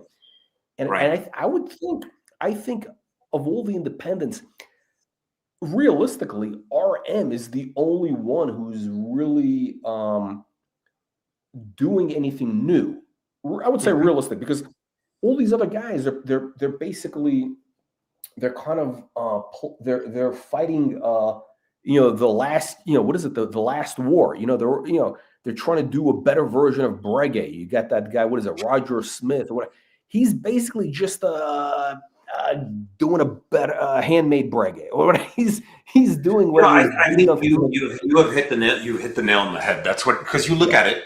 So there's Roger Smith. Then you look at Kari Voutilainen, or however that's They're all pronounced. doing the old, yeah. They're all doing the old man watches. O'Shea, you know. So Yeah. the other thing, Colonel, I was looking at, the other thing I was looking at, Colonel, was was to buy American, right? So there's, who's that guy, Josh? He's doing it all handmade. He's in LA, yeah, but that's He's like in a LA. break. It's kind of like a break, basically. That's the problem I have with it. It's just like it's and I It's like not innovation. Yeah, Right. yeah, that's right. That's right. I mean, look, That's if you're gonna, if you and yeah, listen, if you're gonna go with a Guilloche, then you get something of the period. You get something, okay, from the 80s or the 90s, whatever. It's but yeah, it's like, I think to do that stuff today is kind of like it's yesterday's news. And I would say even Simone Brett, you know, like, and it's a beautiful watch, you know. I mean, again, I haven't seen it in person. I've seen pictures. You know, you've seen it in person, right? You've seen it. I've seen it. Yeah, yep. Yep, that's right. I mean, It's beautiful. It's beautiful, but it's kind of, at the end of the day, it's kind of like it's just another iteration. It's just another iteration of what's been done before. Whereas RM, I don't think there's anybody who's done this before. I mean, you have Orwork, who's doing weird things. You have, I think you have a couple of other people, a few very small ones have done like weird stuff or in a very like avant-garde, but none of them are really like commercially viable. I mean, they're not wearable, really. They're not like, no. You know, I think there were pieces. So like Hublot came out with the rubber straps, right? So they kind of did that. They broke the ground there, but then so what it feels like, this guy, and time will tell, but it feels like this guy Richard Mille has been very, very smart and very clever about managing his brand, whereas a lot of these independents have not. So, Frank Muller flamed out.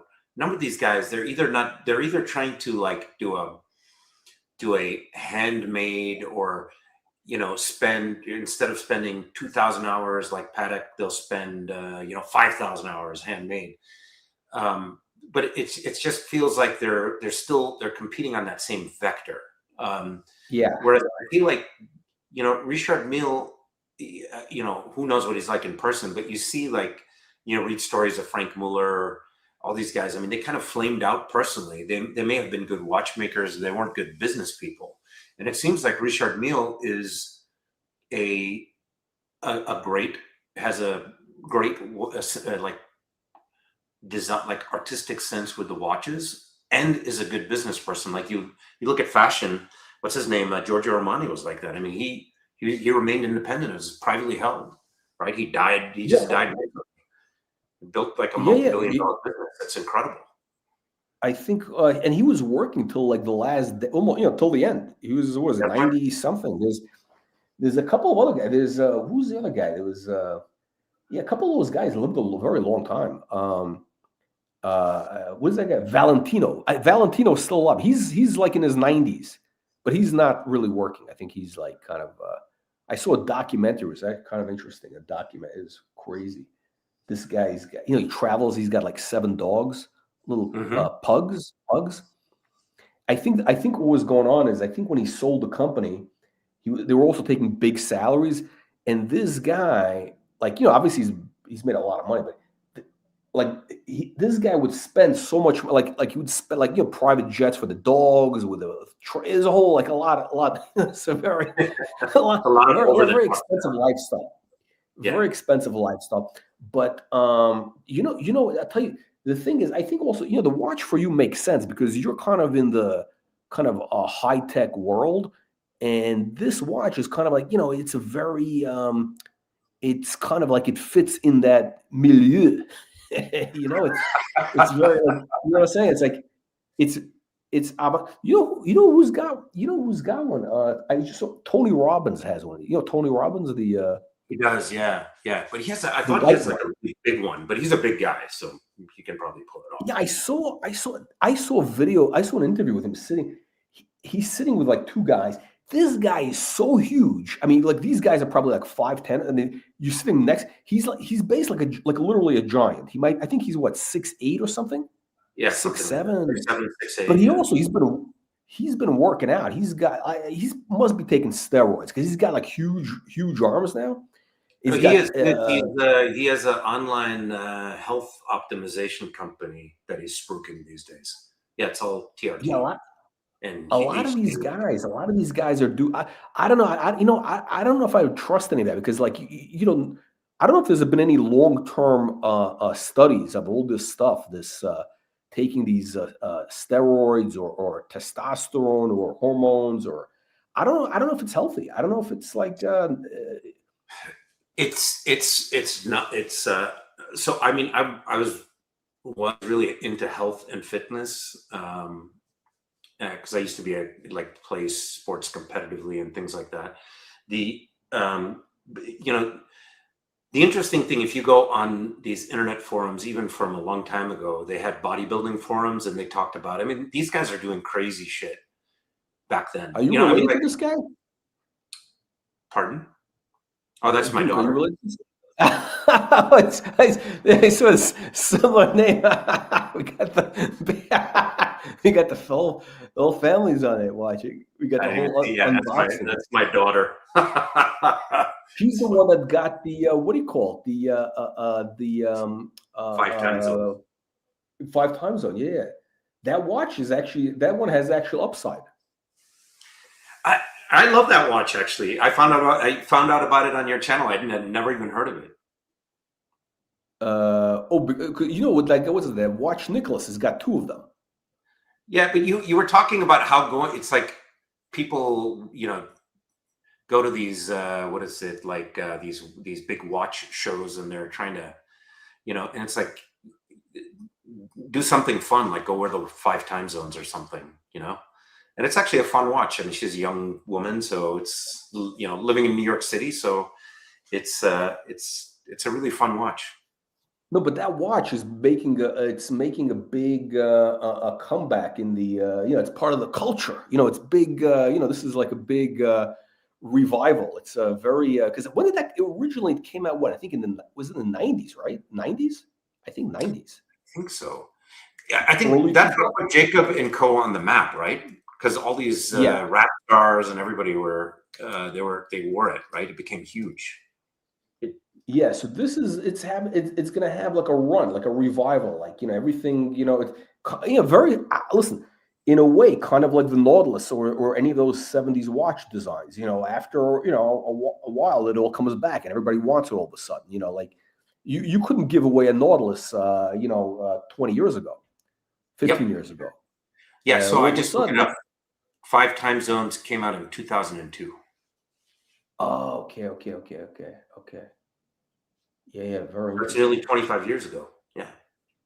Yeah, it's interesting. The what does she have it on the white strap, on the white alligator, or what?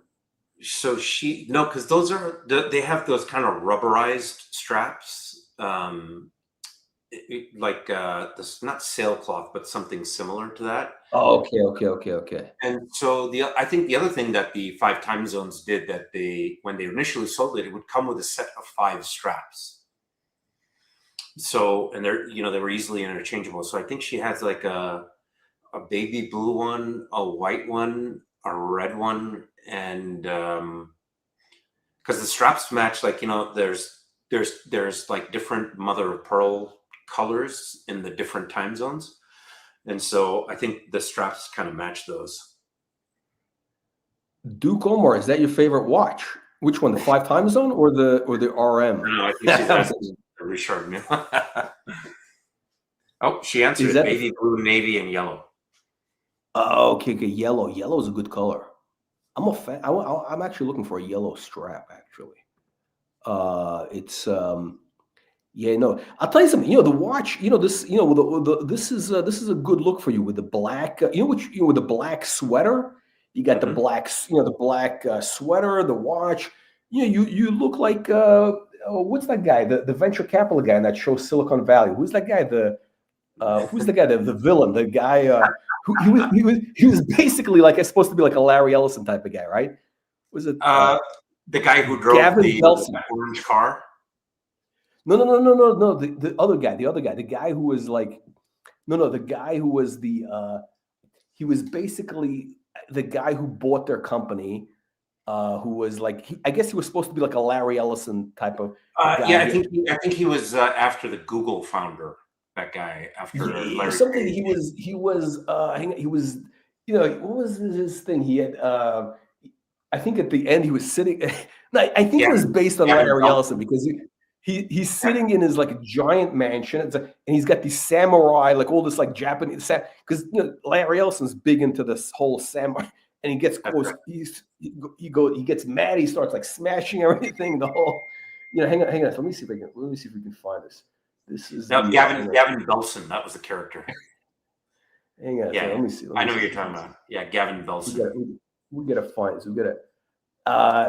That was such a great show. I don't know why did they take that off the air. I mean, this is like. Hang on a second. We gotta get this. What was that? Oh, what was that on? That was on a long time ago, right? This has got to be like 10 years almost. I think it's at least 10 years. Yeah. Hang on. We get. Hang on. Let's see if we can pull this up here. Let me see if we can pull ads. I got. Oh, jeez. Hang on a second.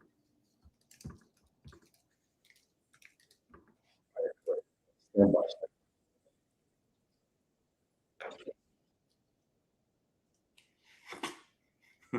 All right.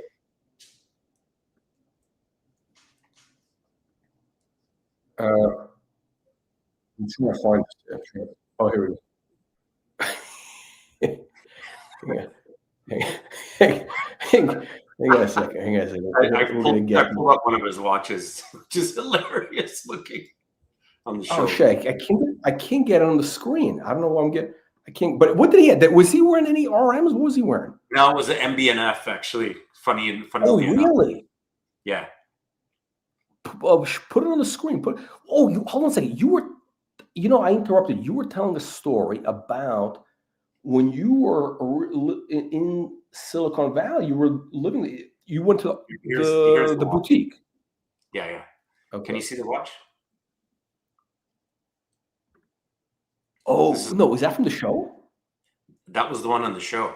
I think one of them. He actually wore this on the show. I believe so. Yeah. Oh, that's great. That was very, very advanced for that. Like, wow, that they were doing that's crazy. That's crazy.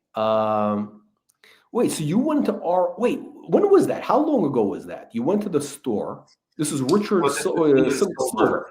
Yeah, Steven Silver. This would have been 2009, I think. Oh wow. 2009. Yeah. This is like the world is coming to an end. That's right. And I mean, like literally, like everybody's like, planet is ending. So you go in there, and at that time I think you told the story, but were you getting into watches, or what were you were like wearing a Timex? What were you doing at the time? At the time, I had if I wore a watch, I would have been wearing I had the Air King, the stainless steel Air King. I think that's what I would have been wearing. I didn't wear watches for a couple of years. So, if I was wearing a watch at that time, it would have been. I think I was wearing my that Rolex, the Air King. Oh, okay, yeah. So, yeah, it's funny. I went through a period I didn't wear watches for like 10, 15 years maybe. 10 years. Yeah. So it was like, so you go into the store. Like, what made you wander in there? What made you like you went in there and they had the art? Like, did you know what it was? Like, what was going on? So I had heard of it because I'm really into tennis as well, and so they had. I think they had just started with Rafa Nadal. Like I don't know if he was the first person that like first celebrity athlete or whatever that they had sponsored. So I saw Rafa Nadal wear it. And So I was aware. I had heard of the brand Richard Mille, and I think you've been there. So that's at the that boutique is at the Rosewood Sand Hill, and so that's nearby Sand Hill Road, where all of the world's top VCs are. And at that time, I lived in Palo Alto, so that was we used to go there often just for like happy hour or whatever, for cocktails or whatever. And so I was in between meetings, and so I just wandered into the store, and I saw the watch that actually caught my attention was a Resonance watch, which I'd never heard of. But, so I was like, oh, I really want to see this. This looks kind of cool. So I went in there to try the Resonance, and then I saw the Richard Mille, and there were a couple of other ones in there too. Brands that I don't even remember. I think there was one MBNF as well. So they had a lot of these, independent brands at that store. Avant-garde. Yeah. So they had MBNF.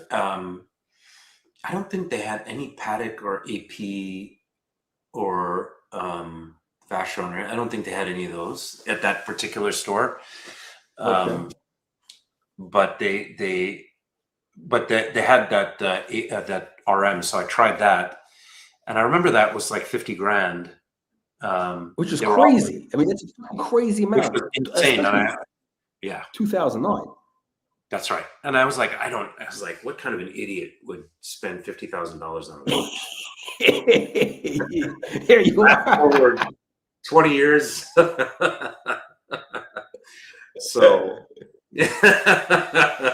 What was the watch? What did you try on? What kind of watch was it? I think it was the RM003. Was it gold? It was not. It was. Oh, was one of their like plastic? No, actually, I think it was either titanium, or maybe it was white gold. I don't know, but it wasn't like a rose gold or a yellow gold or anything like that. Okay. Wow. So this was tourbillon and dual time. Okay. Oh, wait, hold on a second. Your watch, does it have any? Is it time only? What does it have? It's just time and date. That's it. Time and date. Okay. Yeah. Okay. Wait. Let's get a close up again. We got to get a close up of this. To this. Let me see if I'll reconnect this camera 1 second. Because I know that.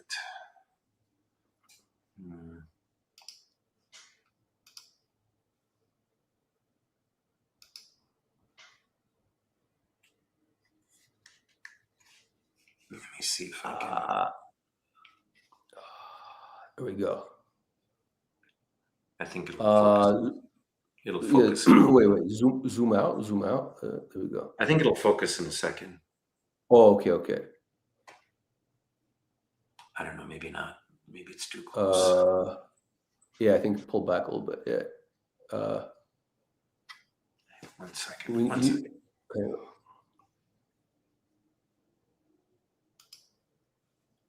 Here we go. Okay. Oh. So what are we looking at? Is that so? It's a scale. Are those actual parts in the back? That's a skeleton, right? That's like the parts. Yes, it's skeletonized. Yes, those are actual parts. Okay. So you see, like it says WDH. So that's when you pull out the crown. So right now it's in winding mode. Okay. D is to adjust the date, and H is to adjust the time. So it's like it mimics a shifter in a car, or it's supposed to. Where is that? Where's that? I don't see. I can't see. My screen is. Wait 1 second. Trying to see here myself. 1 second. Here we go. I think, can you see where my finger is? Right there. You see WDH. I see. Yeah. What is that? So what is that? So how does that work? So the WDH, it's right here. So that's for winding. Yeah. I mean, it's automatic, but you can also manually wind it. And then D is to adjust the date, and then H is to adjust the time. But what does it mean? You like shift? How do you shift and it There's and like it pops on the thing? there's this like Oh, I white. see. There's an indicator. So the indicator switches when you pull out the crown. Oh, okay. Wow, it's okay. I see. Oh, okay. Yeah, so there's Yeah, a that's lot a very there's a lot going on, basically. yeah. No, And this so is the what do they call it? here's the date. Yeah. This is the this is the billionaire watch. This is the if you're wearing this on your wrist, when you're selling a company, you could probably get like an extra 8%. No, sir, I think you probably can, because they're gonna think like, shit, this guy, he's not desperate. Yeah, that's definitely some of the psychology at play, I'm sure. Yeah. So you can see there's a lot going on, right? So it's skeletonized, and there's Yeah. the interplay of the light with, I think, whatever the base, whatever they call it, the different plates. So there's like a 3D effect to this. It's really interesting. I mean, I was surprised, actually. Yeah, no, I think that's what's going on. I think, like I know when I've seen it in person, it's like there's a lot. When you see pictures of it or whatever, you don't see it. You have to see it in person.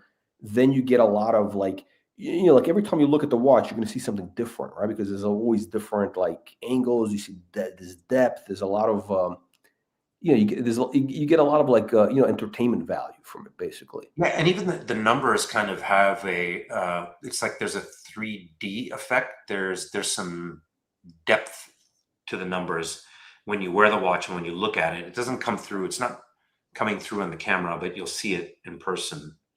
So Is there like gold around the numbers? I can't tell. Is there like gold? They're white. is, yes. There is. Yes. Okay. Are they how do they? Cause I can't see on this. How are they like? Are they on the? Are they mounted on something? Like where are the numbers? They are mounted on. I don't know. There's like levels to this, so it's mounted on. I think one of the frames, the top frames. Okay. And basically, this watch, right? So essentially, like, what do they say? This like it could take like you can, I guess, whatever. Obviously, it's waterproof, right? It's shockproof.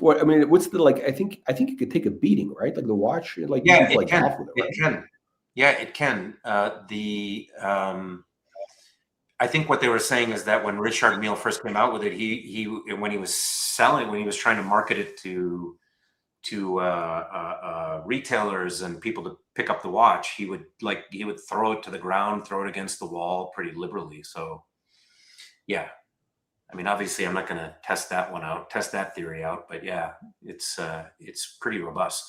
Okay, now we're getting the height. Yeah, we go close up there. Wow. That's nice. Yeah, no, I tell you, the black, it's the black strap. It's got like a very like Darth Vader vibe, with the black.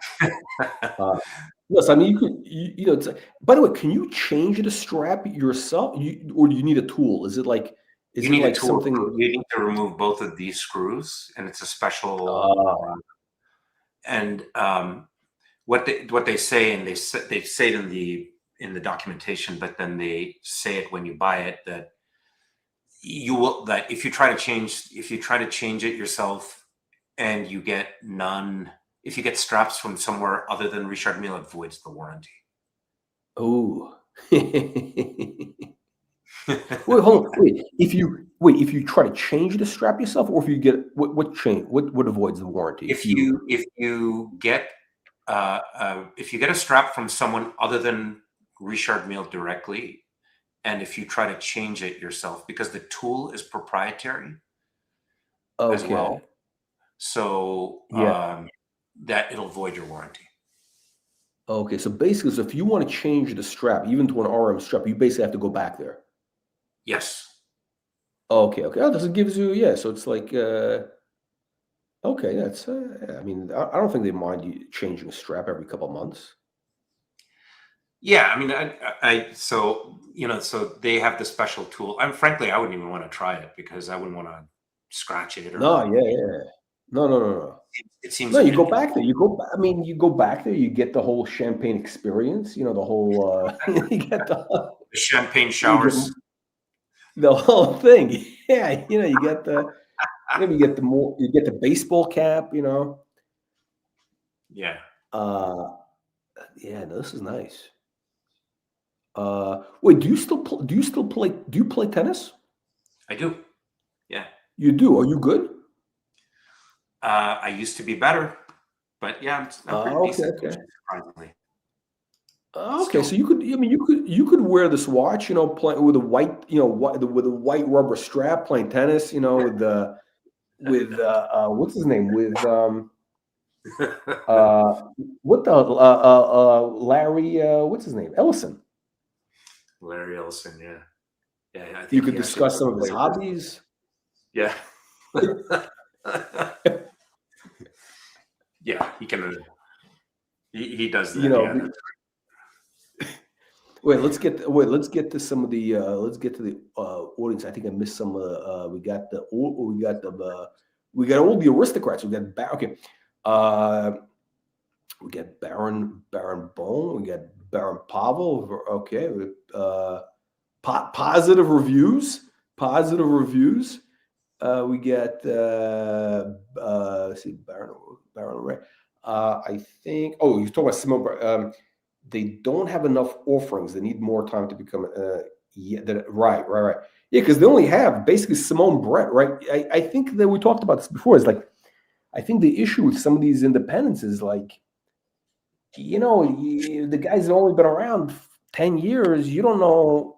It's kind of like an artist. You really don't know if the guy's going to be important until like 30 years out, 20. Yeah, they got to build a body of work, and it's they have to have a body of work, and they have to fit into like some sort of historical reference, or they could flame out like Frank Mueller, right? Frank Mueller, like or whoever, Daniel Roth. I mean, I think Roger Dubuis flamed out too, right?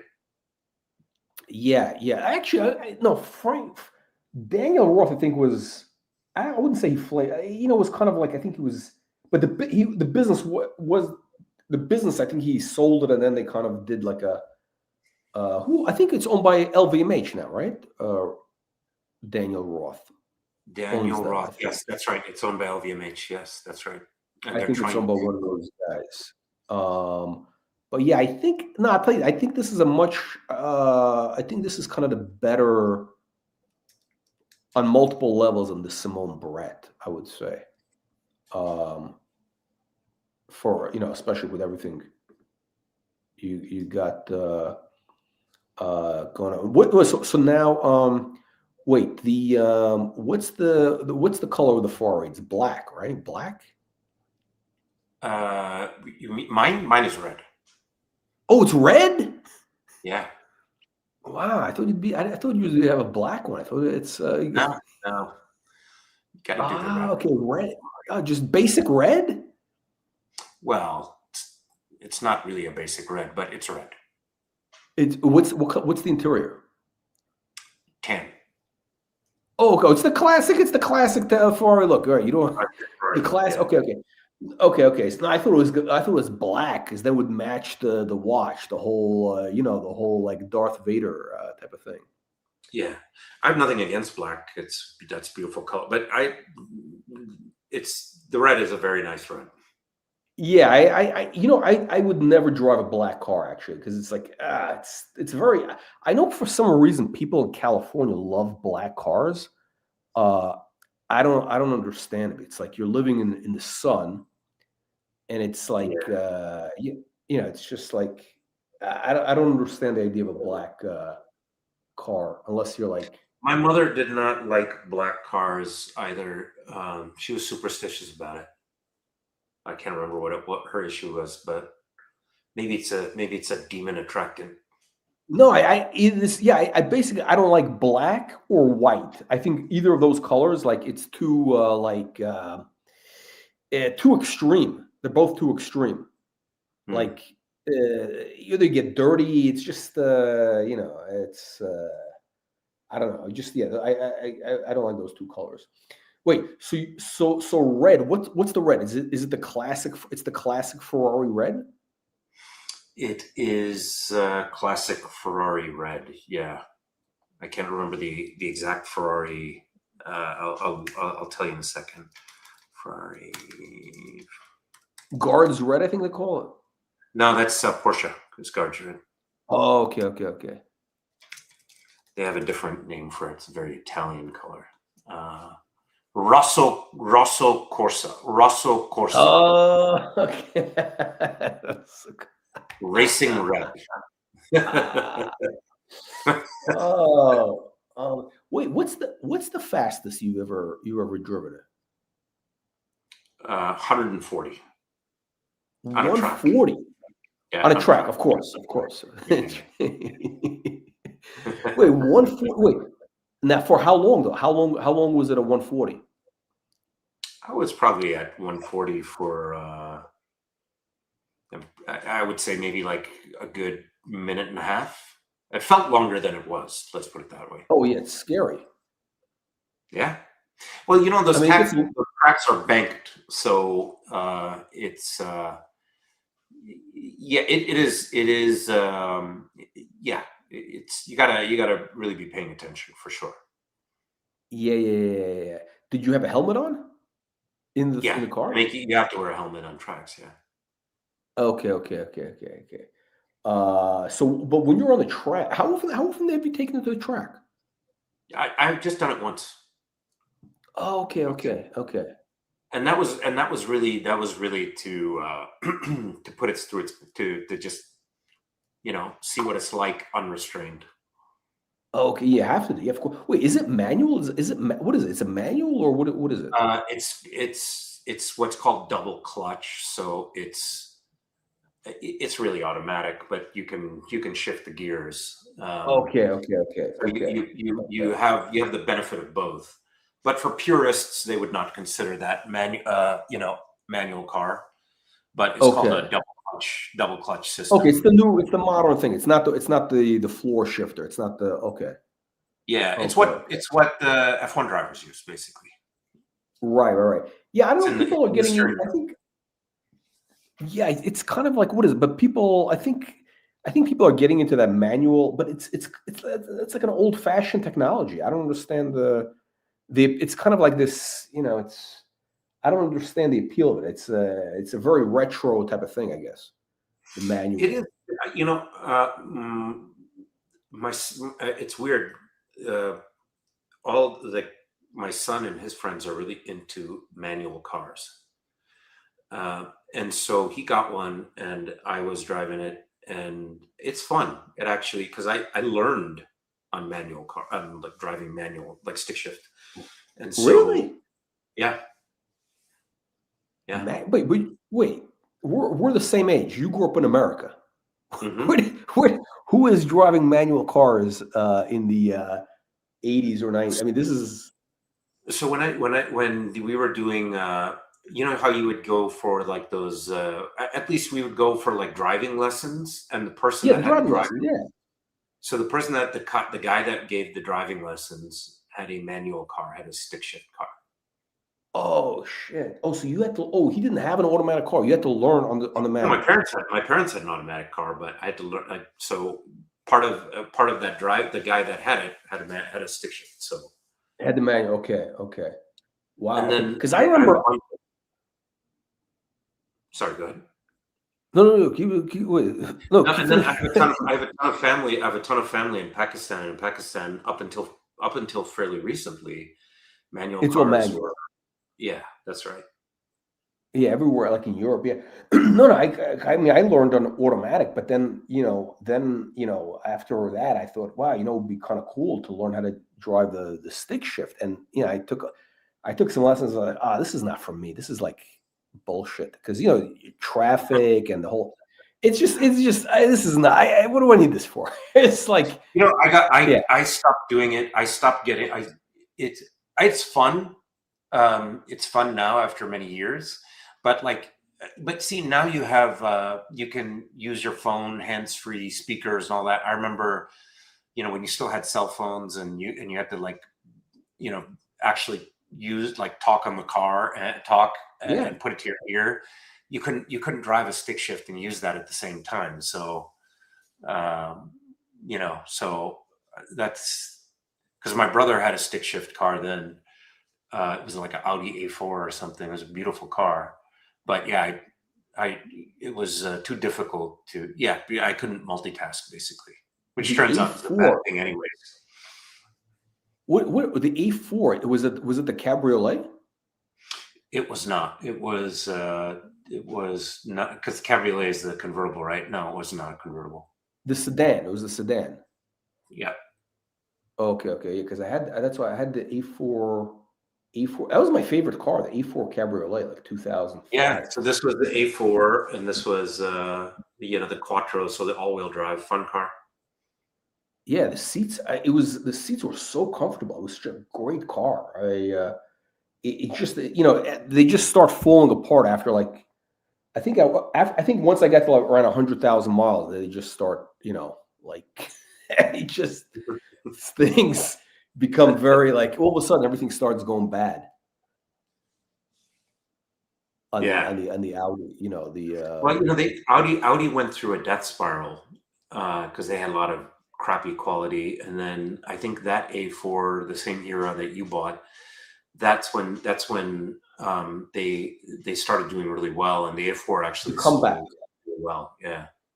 Yeah, That's I think right. the comeback. I think they start when that newer design, like a 04, 05. I think that was kind of like a golden era. The newer cars were. I had a 2014 Audi. I think it was 2014 or something like that, and it was the station wagon, which I like wagons, and it just wasn't good. It wasn't the same. Like the quality wasn't the same. And they start using these cheap engines, 4-cylinder engines now or something, or six. There's not enough power now. They're like turbocharged. It's some like, I think basically now to get a good Audi, you have to have like the R or whatever it is. You need basically to. So I actually had the R8. Was one of my favorite cars. Yeah. Oh wait! The R8. Hold on a second. Wait, the R8. That's their sports car. Yeah. That's the one with the thing that goes up. That's which one? That's the one. That's the V10, right? Yeah. So I had the R8 came in two engine displacements. One was a V8, and then the V10.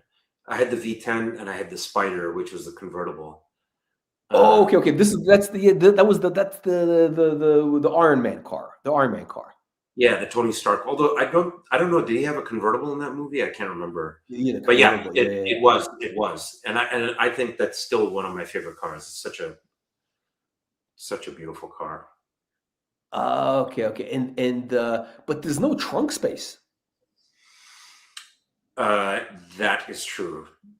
Although it had a front trunk, which had I don't know if you've ever had like a 911.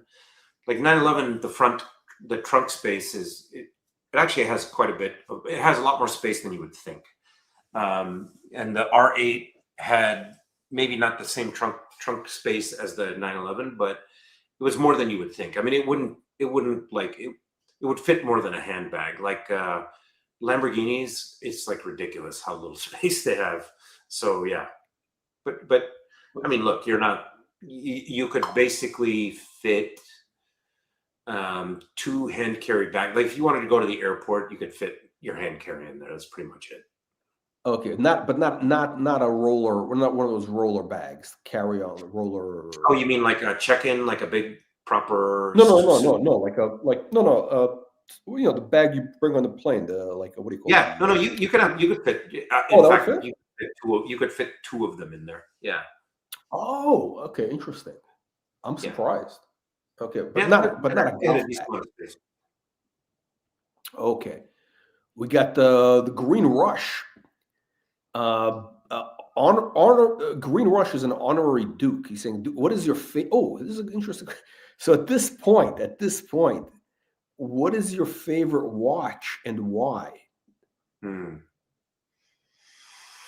I'd say it's probably my Rolex, because that's my dad's watch. So, and he recently passed. So I have a lot of sentimental attachment to that. So that's probably my favorite one. Yeah. But outside of that, let's say outside of that, because that's outside of sentimental watches. Yeah. What would be the Good question. It's kind of an ironic question that you're wearing this on your right. What is the favorite? Yeah. How is it possible to have something more? Actually, I think probably the 3940 is my favorite. Interesting. But do you wear it a lot? I don't think you wear it that much. I do actually. You do? Okay. I mean, I haven't had it for very long, but I love that watch. I just love the way it looks. I love the way, like, the profile that. I mean, I feel like $1 million when I wear it. Interesting. Wow. Would you say it's on par with the RM? I mean, it's a completely different animal, but is it like it is a completely different animal? It feels like, and maybe this is just Patek's branding embedded in my brain or something, but it feels like you're wearing what did Jung call it? These you have these not the archetypes, but this generational stuff. It feels like you're wearing something. It feels eternal. Yeah, that's right. Yeah, interesting. Yeah, because I mean, it's a very classical. It's just a classical. They did. I think that watch was. It's like their best. I think it's their best watch that they made. Basically. The other thing is, and you have one too. So it's like it's very usable. Like you can read the time really easily, the date. Like some of these perpetual calendars, it's hard to track because they're very busy. Yeah. Small, right? So, but you can look at it and you can tell it's a very, very legible. It's very usable. Yeah. No, it's interesting. Okay. So are you now, this is maybe too early to ask, but are you thinking of another RM in the future, or this is it? This is like you have enough? I think this is it, honestly. I think this, I don't know. Look, I just got this Saturday, so you never know. Yeah, you never know. But no, you never know. They may come out with something in a year. Oh, of course, they're always going to come out with something new. But yeah, I really, this is the one I wanted, and I spent time with the lady in the boutique, and their process is like, it's interesting. You give them no more than 3 ones that you really want, and then they'll see what they can do for you, basically, if they can. But I forgot to ask you. Oh, this is important. Wait, so how did the process work? So when did you first walk in there? Like, how did that happen? Like, when did you first go in there?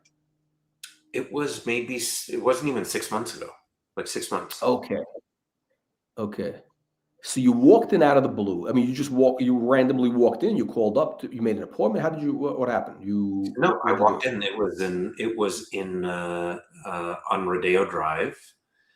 And so there is in Beverly Hills, so on that street, there's the Patek Boutique, which is Geary's. Then you go up a bit, and then there's AP, and then nearby is Richard Mille. And so I had gone to Patek for some reason. I think I was just like in the area. I was there for meetings, and I just went in there just try stuff on. And then I went to AP, and then I just walked into Richard Mille. But I was wearing that the Patek, the 5270, the Grand Complication. So I think that established some. I mean, I think it was like part of the. It's like, okay, I'm not coming in there with like a Panerai or something. No offense to Panerai, but you know. No, it's okay to offend Panerai. So it's like a serious watch. I mean, the chronograph, it's like, it's a real watch. Yeah. And it's also, I mean, it's kind of like, that's it's a new watch. So they say, okay, this guy's, he's spent an equivalent amount. Maybe we'll see if we can sell him something. So you went in there, and he may not be a tomato can.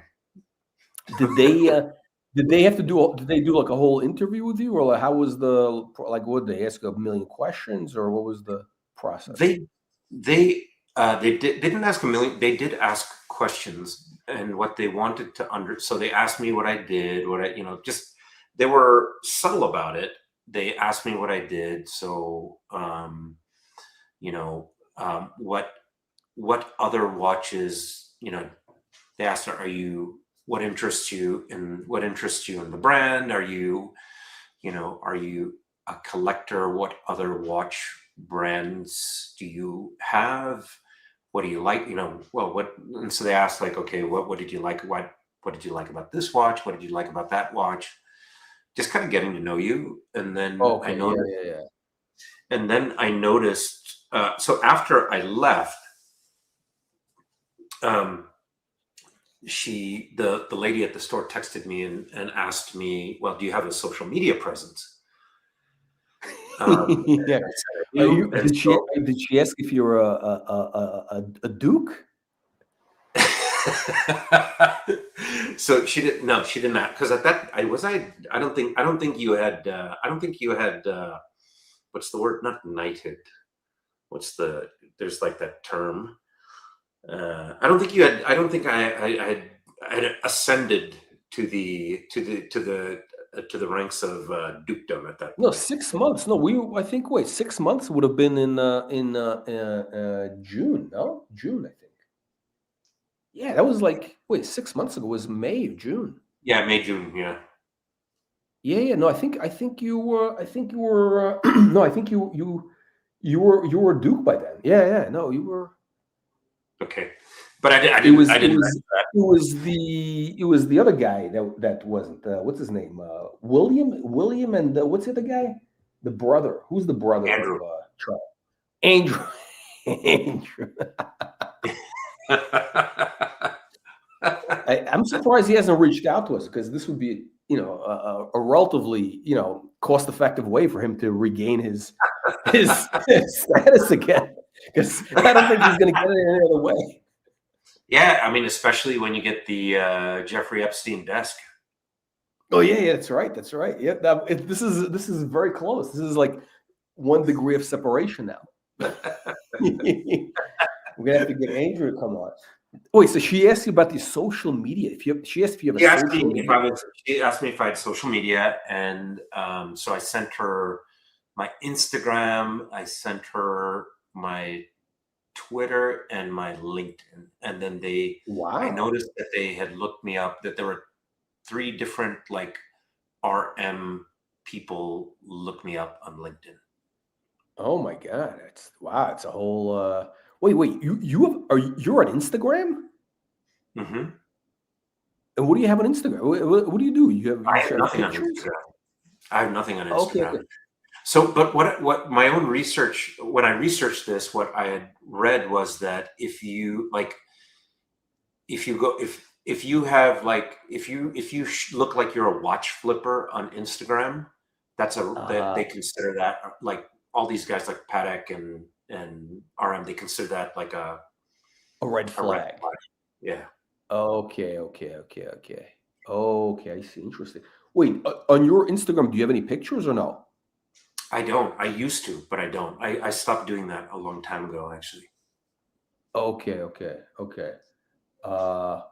because Interesting. I would have, and then there would be people at work, um, and it's like, oh, I would put pictures. It's like birthday dinner or whatever. It's like going out to dinner with my family, and then people would ask. It's like some people would ask. It's like, oh, how was your dinner? And it looks like you had a nice dinner with your family. It just felt odd. Yeah, it is weird. Yeah. Wait, so they checked you. They were vetted. They did a whole. They basically they checked you out to make sure you're not a I think degenerate. so. I think so. And what they Peerage. Peerage. That's the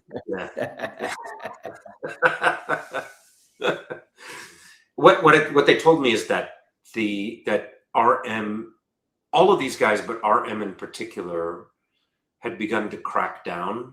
They didn't want crypto bros, and they wanted to understand. They wanted to understand like how you make your living, because they didn't want like they didn't want like riffraff. Yeah, that's right. Interesting. Okay, so they're basically okay, right. I think that so they're basically trying to move away. Okay, they're trying to like shed the whole crypto bro image that they got for a while. Yeah. Okay. I mean, look, part of it they can't control, because people can buy what they can buy in the aftermarket, right? They can't really control that. But I think if you want to buy it directly from them, they can control it, and they seem to be. Maybe they were careful about it before, and they're more careful now. I don't know, but this is just my own research. Yeah. Okay. I mean, not that I would have had anything to worry about there anyways, but the thing is, I think that's what they try to figure out. Yeah. Interesting. No, it's because I think that's actually smart that they're doing that, because yeah, I mean, because it was very, I don't think they want to be that heavily associated with the whole crypto thing. It's too it's too, I don't know what the word is. There are a lot of scammers. There's a lot of scammers. Yeah, the whole thing. Yeah, the whole thing is just interesting. So, and the thing is, I think the other thing is, although this is a tough one for luxury brands in general. They don't you want to broaden your base, but they kind of have these luxury brands. They have a love-hate relationship with like quote unquote nouveau riche people, and I think this is partly the issue that like I think Hublots had this issue probably more so than most, right? They just get people who have money, or like their reputation, I should say, is people that have money but don't have taste. Yeah, it's kind of like it's kind of like I think what happened. It's kind of I think what happened with what do you call it, with Ulysse Nardin, became known as like the Russian oligarch watch or whatever, Breguet at a certain point. Like, it was just like they get like a stigma, it's like it's just the way it is. So wait, and I mean, Andrew Tate has a Ulysse Nardin. No, he does? Yeah. Well, I mean, he has a lot of other ones too. I think when I remember he was talking about Ulysse Nardin quite a bit.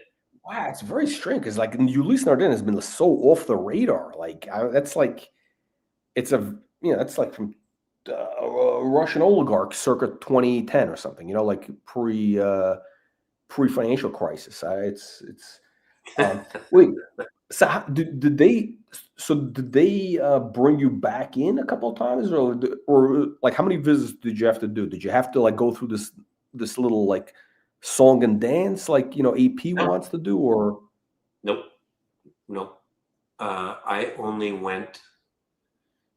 visited the boutique that one time, actually. Oh, okay. The second time I went was to actually pick up this watch.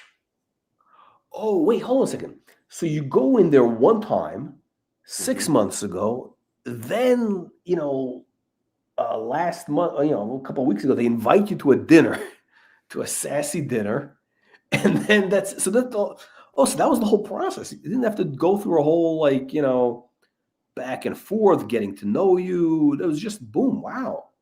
No, I didn't have to Okay. buy anybody coffee or get them donuts or anything like that. Oh man. Now I'm curious with AP. Has AP invited you to any dinners or anything? Have they done anything or no? AP has, yeah, they actually have. They've invited me to the AP house in so they have a boutique, and then they have this thing called AP House and I think it's in, is it in Malibu or something like that? But it's basically in it's this penthouse of this beautiful building, and so they've invited me there. I haven't What gone is it? there. Is it like Epstein Island? I mean, what's the AP house? What goes on there? Little St. James. Little St. Jeff, I think it is. Little St. Jeff. He renamed it. Yeah. I haven't been. I've been to the AP house in New York. In New York but City. it's not. But they don't give you like food. They don't like serve you dinner. No, they do. It's just like a. They do. Oh yeah. They have like hors d'oeuvres. They have coffee. They have champagne. Mixed drinks. The AP house in New York is fantastic. Actually, it's in the meatpacking district. Okay, but it's not like you're not getting like a full dinner. You're not getting a full meal. Like they're not like really throwing. It's more of like light. No, snacks. it's not like a sit down dinner. I mean, they have like finger foods and things like that. So yeah, it's not that, but it's more like a lounge, like a. Yeah. Okay. Interesting. Okay. Yeah, AP has never invited. Nobody invites me anywhere. AP, Patek. Yeah, I'm like, this channel is surprising that this is such a prestigious channel, and we get invited nowhere, like persona non grata. The only person I get calls from is that guy from the Vegas boutique of what is it, the Watches of Swift, to offer me garbage stuff. You haven't had the Rolex CEO invite you to the VIP booth like they did with El Trump. No, I got nothing. I got nobody. No, nothing. Zero. It's like, yeah, no, I haven't had any of the, I haven't been, nobody wants to groom me. I'm really like, I don't know. I just, it's kind of insulting in a way, like, that these brands, they don't reach out to me to Terry Stern to invite me to Saint Tropez on his yacht. It's after all I've done for his brand. Well, I mean, you've done a lot for all of these brands. You've educated a ton of people on their like, and I honestly don't know. I mean, I don't think you. If I were them, I wouldn't even be pissed off on some of the things that you're talking about. You're really just trying to,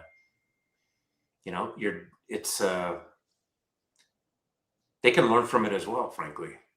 Yeah. Well, I wish AP, the Royal Oak is a beautiful watch, but I wish AP were making more things like the Metropolis.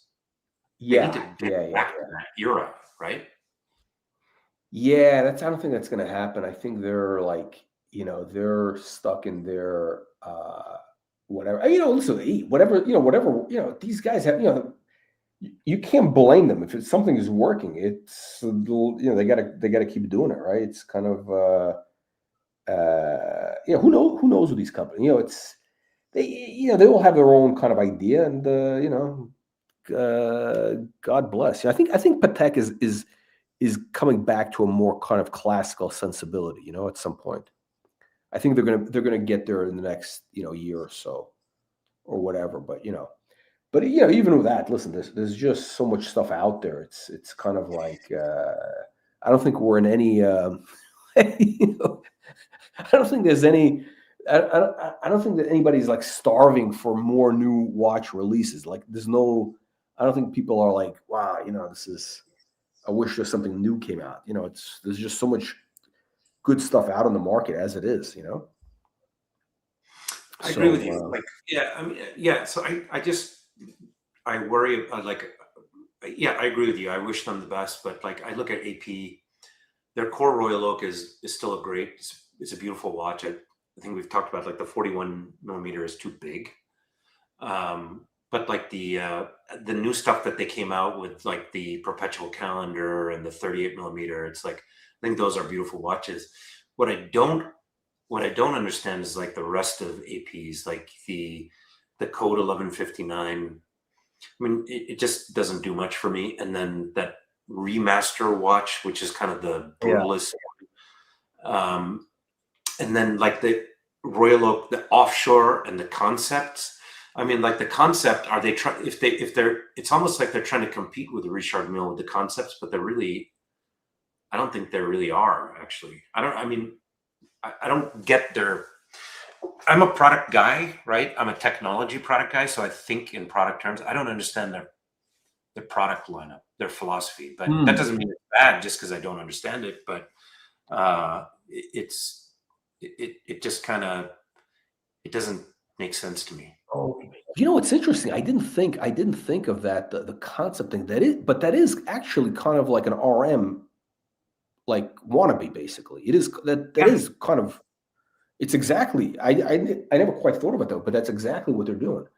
But it's kind of like very, what is it? It's, you know, it's kind of like a compromise watch. It's not you know, it's somewhere in between. It's somewhere like a mashup of different ideas. It's like they can't yeah, get away. They can't get away from the Gerald Genta design of the Royal Oak, and then but they're trying to do something. They're trying to compete with RM, right? With exotic materials and things like that.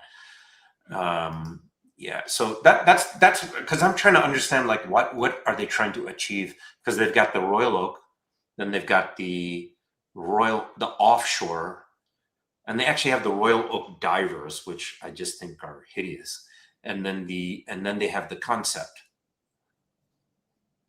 Yeah, no, it's kind of weird. By the way, did you see the RM, the round one that they make, the round watch? I don't know what they call it. The code 1159. No, the RM. It's a round. Oh, sorry, the RM. Yeah, I think they just came out with the round one. Yeah, they had one before too. Yeah, it's a huge watch. It's like, I don't know, maybe it's like 40, but it is actually a very cool looking watch. Yeah, I've only seen the pictures. Yeah. Yeah, no, it's a. Oh, so in the boutique, how many were you able to try on? Did they have anything to try on at RM when you first came in? The boutique is really interesting. There are exactly 2 watches on display. That's it. The whole place. In the whole place. That's a pretty sizable boutique. There are just 2. Okay. There are just 2, and then they brought one watch out for my wife to try on, which was not on display, and that was it.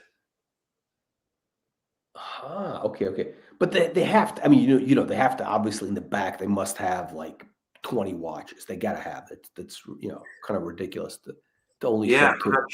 I'm not sure. Yeah, maybe what they have is what has been sold. Like, you know, like I went to pick up mine, so that was there. I'm not sure what they have and what they, you know, sort of. It didn't seem like they had much. Yeah. Interesting. Wow, we're getting the whole inside the peek into the world of RM, in the exclusive world of the experience, the full experience. Okay, well, Duke, you definitely have to come back there to get the white strap and try to get like the swag, definitely the baseball cap. You got to have the baseball cap. I'm gonna ask them about the white strap. I'm gonna ask them about the purple strap too, because I like your idea. I think purple would be a very cool color. Yeah, and you could go in, and this would give you, you go in there every few months. You have them change it out. You have a glass of champagne. Do they have free valet parking there? They they did. Yeah, they did. Wait. The RM, where are they located? Are they in that like? Are they in that They're on building Rodeo where? Drive. No, but is it like the one which is right up on Wilshire? Is it like that little thing where I think AP had a store there. It's like at the corner of Wilshire. Yes, that's right. Oh, it's that kind of thing where you like walk up almost like it's a little hill. Is that where they have it? Okay. Yep. Yep. Okay. So they actually so where they have valet parking where there's a guy that takes the car outside? So there's no, because there are no cars allowed. So what, it's like it's kind of like a elevated It's a little area. hill. So Yeah. there's a parking garage. So when I was going to pick up the watch, he texted me and said, basically, here's the secret address for so go here and that's where you're going to park. Okay. Because I've only walked in that little thing like maybe once or twice. Uh, it's yeah, it's like a nice little spot there. That look a little, very. It feels like you're like in Monaco almost. It's a very like that same vibe. It's very Yeah, like ridiculous. That's right. type of- Yeah, that's right. That's right. So so that's where it is. And you're right. The AP boutique it's very nearby that the Richard. That's the one I went to. I went there to have them like adjust my bracelet, and they were like very I don't know, they made it like, oh, it's a whole big deal, it's blah blah blah, it's I don't know, and yeah, but and the what's his name is there, it's Stefano Ricci. You're right. That's actually right. Yeah, he's on the corner, right towards the entrance to that area. Yeah, that's right. That's right. It all makes sense. It's that whole like very similar type of brand. It's the same. They're all going after the same customer basically. Yeah, that's right. Well, there's the odd thing is there's like a Breitling boutique right there too. After the Richard. Yeah, that's they're like that's like the carpetbaggers. Like trying to get like yeah. They don't belong in that block. That's like they really don't. I think. Oh, you know who else is there? I think it's that guy who's on the producer Michael. Who's that guy? The jewelry guy, the guy who sells the big diamonds. What's his name? Peter Marco. Peter Marco, I think. Peter Marco. Oh, Peter Marco. Peter Marco or something. Marco. He's. I think he's right there. It's something Marco. Something. Is it Peter Marco? Let me look it up here. So in the Richard Mille, so there is. There's Breguet. So yeah, okay. Peter Marco. You're right, Peter Marco. Yeah. So Peter Marco. So in the entrance, there's Breguet, then Dolce and Gabbana, then there's Peter Marco jeweler, Michael Kors. There's Tiffany. Michael Kors. Oh, there's an MBN. Yes, that's right. There's an MBNF. Richard Mille, Audemars Piguet, Porsche design. Yeah, so that's all in that little. Okay. Area. I remember there was a guy who had a gallery. I think it was on the second floor of that. What the hell it was called? I forget this guy's name. They would sell these Picasso prints. They had a lot of what the hell was it that called? Win Slaven Fine Art? You know what? I think it was. I don't remember. I think it was different. I think that's a new guy that took over that space, maybe, or maybe not. I don't know. This is a while. It's been a long time since I was out there. But this guy had like his all that kind of like Picasso prints. Like what is it, like Sam Francis, like the print? Yeah, it's that type of thing. and there was a guy there who was a white guy who was fluent Chinese. He was like fluent. Yeah. No, no, no. It was interesting because I asked this guy, like, how are you fluent in Chinese? And he says he was like a degenerate gambler in New York. Basically, like he was like in the 80s or something, and he would go to all these like gambling dens, and he learned Chinese and also Korean. Wow. Yeah, he's now he's selling art, so he's he's been okay. But all right, well, Duke, listen, congratulations! You've reached the pinnacle, of the horological pinnacle. Well, you can't say there's always the next. There's always something. You can't. There's always going to be something. 6 months from now, it's going to be another thing. Yeah, but yeah. this is, Hopefully not. Hopefully, I'll stay put for a while. yeah, but this is a major milestone. This is like a big. This is the big thing because this is like a good bookend to your journey, your horological journey, right? I mean, it started at Steven Silver or whatever, 2009. Yeah. So, and look, before we conclude, I wanted to thank you because it was your brutal watch review that got my ass in gear in this area. So I knew I had to improve. So. Well, now, I mean, listen, at this point, the collection is like, this is it. I mean, this is, I don't, there's nothing you could really add to it. I mean, it's really kind of, it would be like incremental. It would be very just incremental stuff. Well, we'll see. But yeah, I think I don't know. You're good. You got, this is basically like, no, at this point, you have like it's a solid, stuff which has upside potential. It's variety. Yeah. Now you have, also you're part of the, this is actually like legitimately, like this is the avant-garde independent, right? This is like legitimately, you have something which is of today. This is it. I mean, this is you got everything. Yeah, I feel like it. I feel like the cupboards are full. So, and this is in less than what was it, 9 months basically? Within under 10 months. 10 months. Year. Let's say a year. But yeah. Very impressive accomplishment. Very impressive. Thank you. Right. Thank you, Duke. We're in good health. Thank you. And we'll catch up with you soon when you get the white strap. With the white strap. Yes. Thank you, Colonel. Take care. All right. Thank you, everybody, for joining, and we'll see you on the next one. Bye now.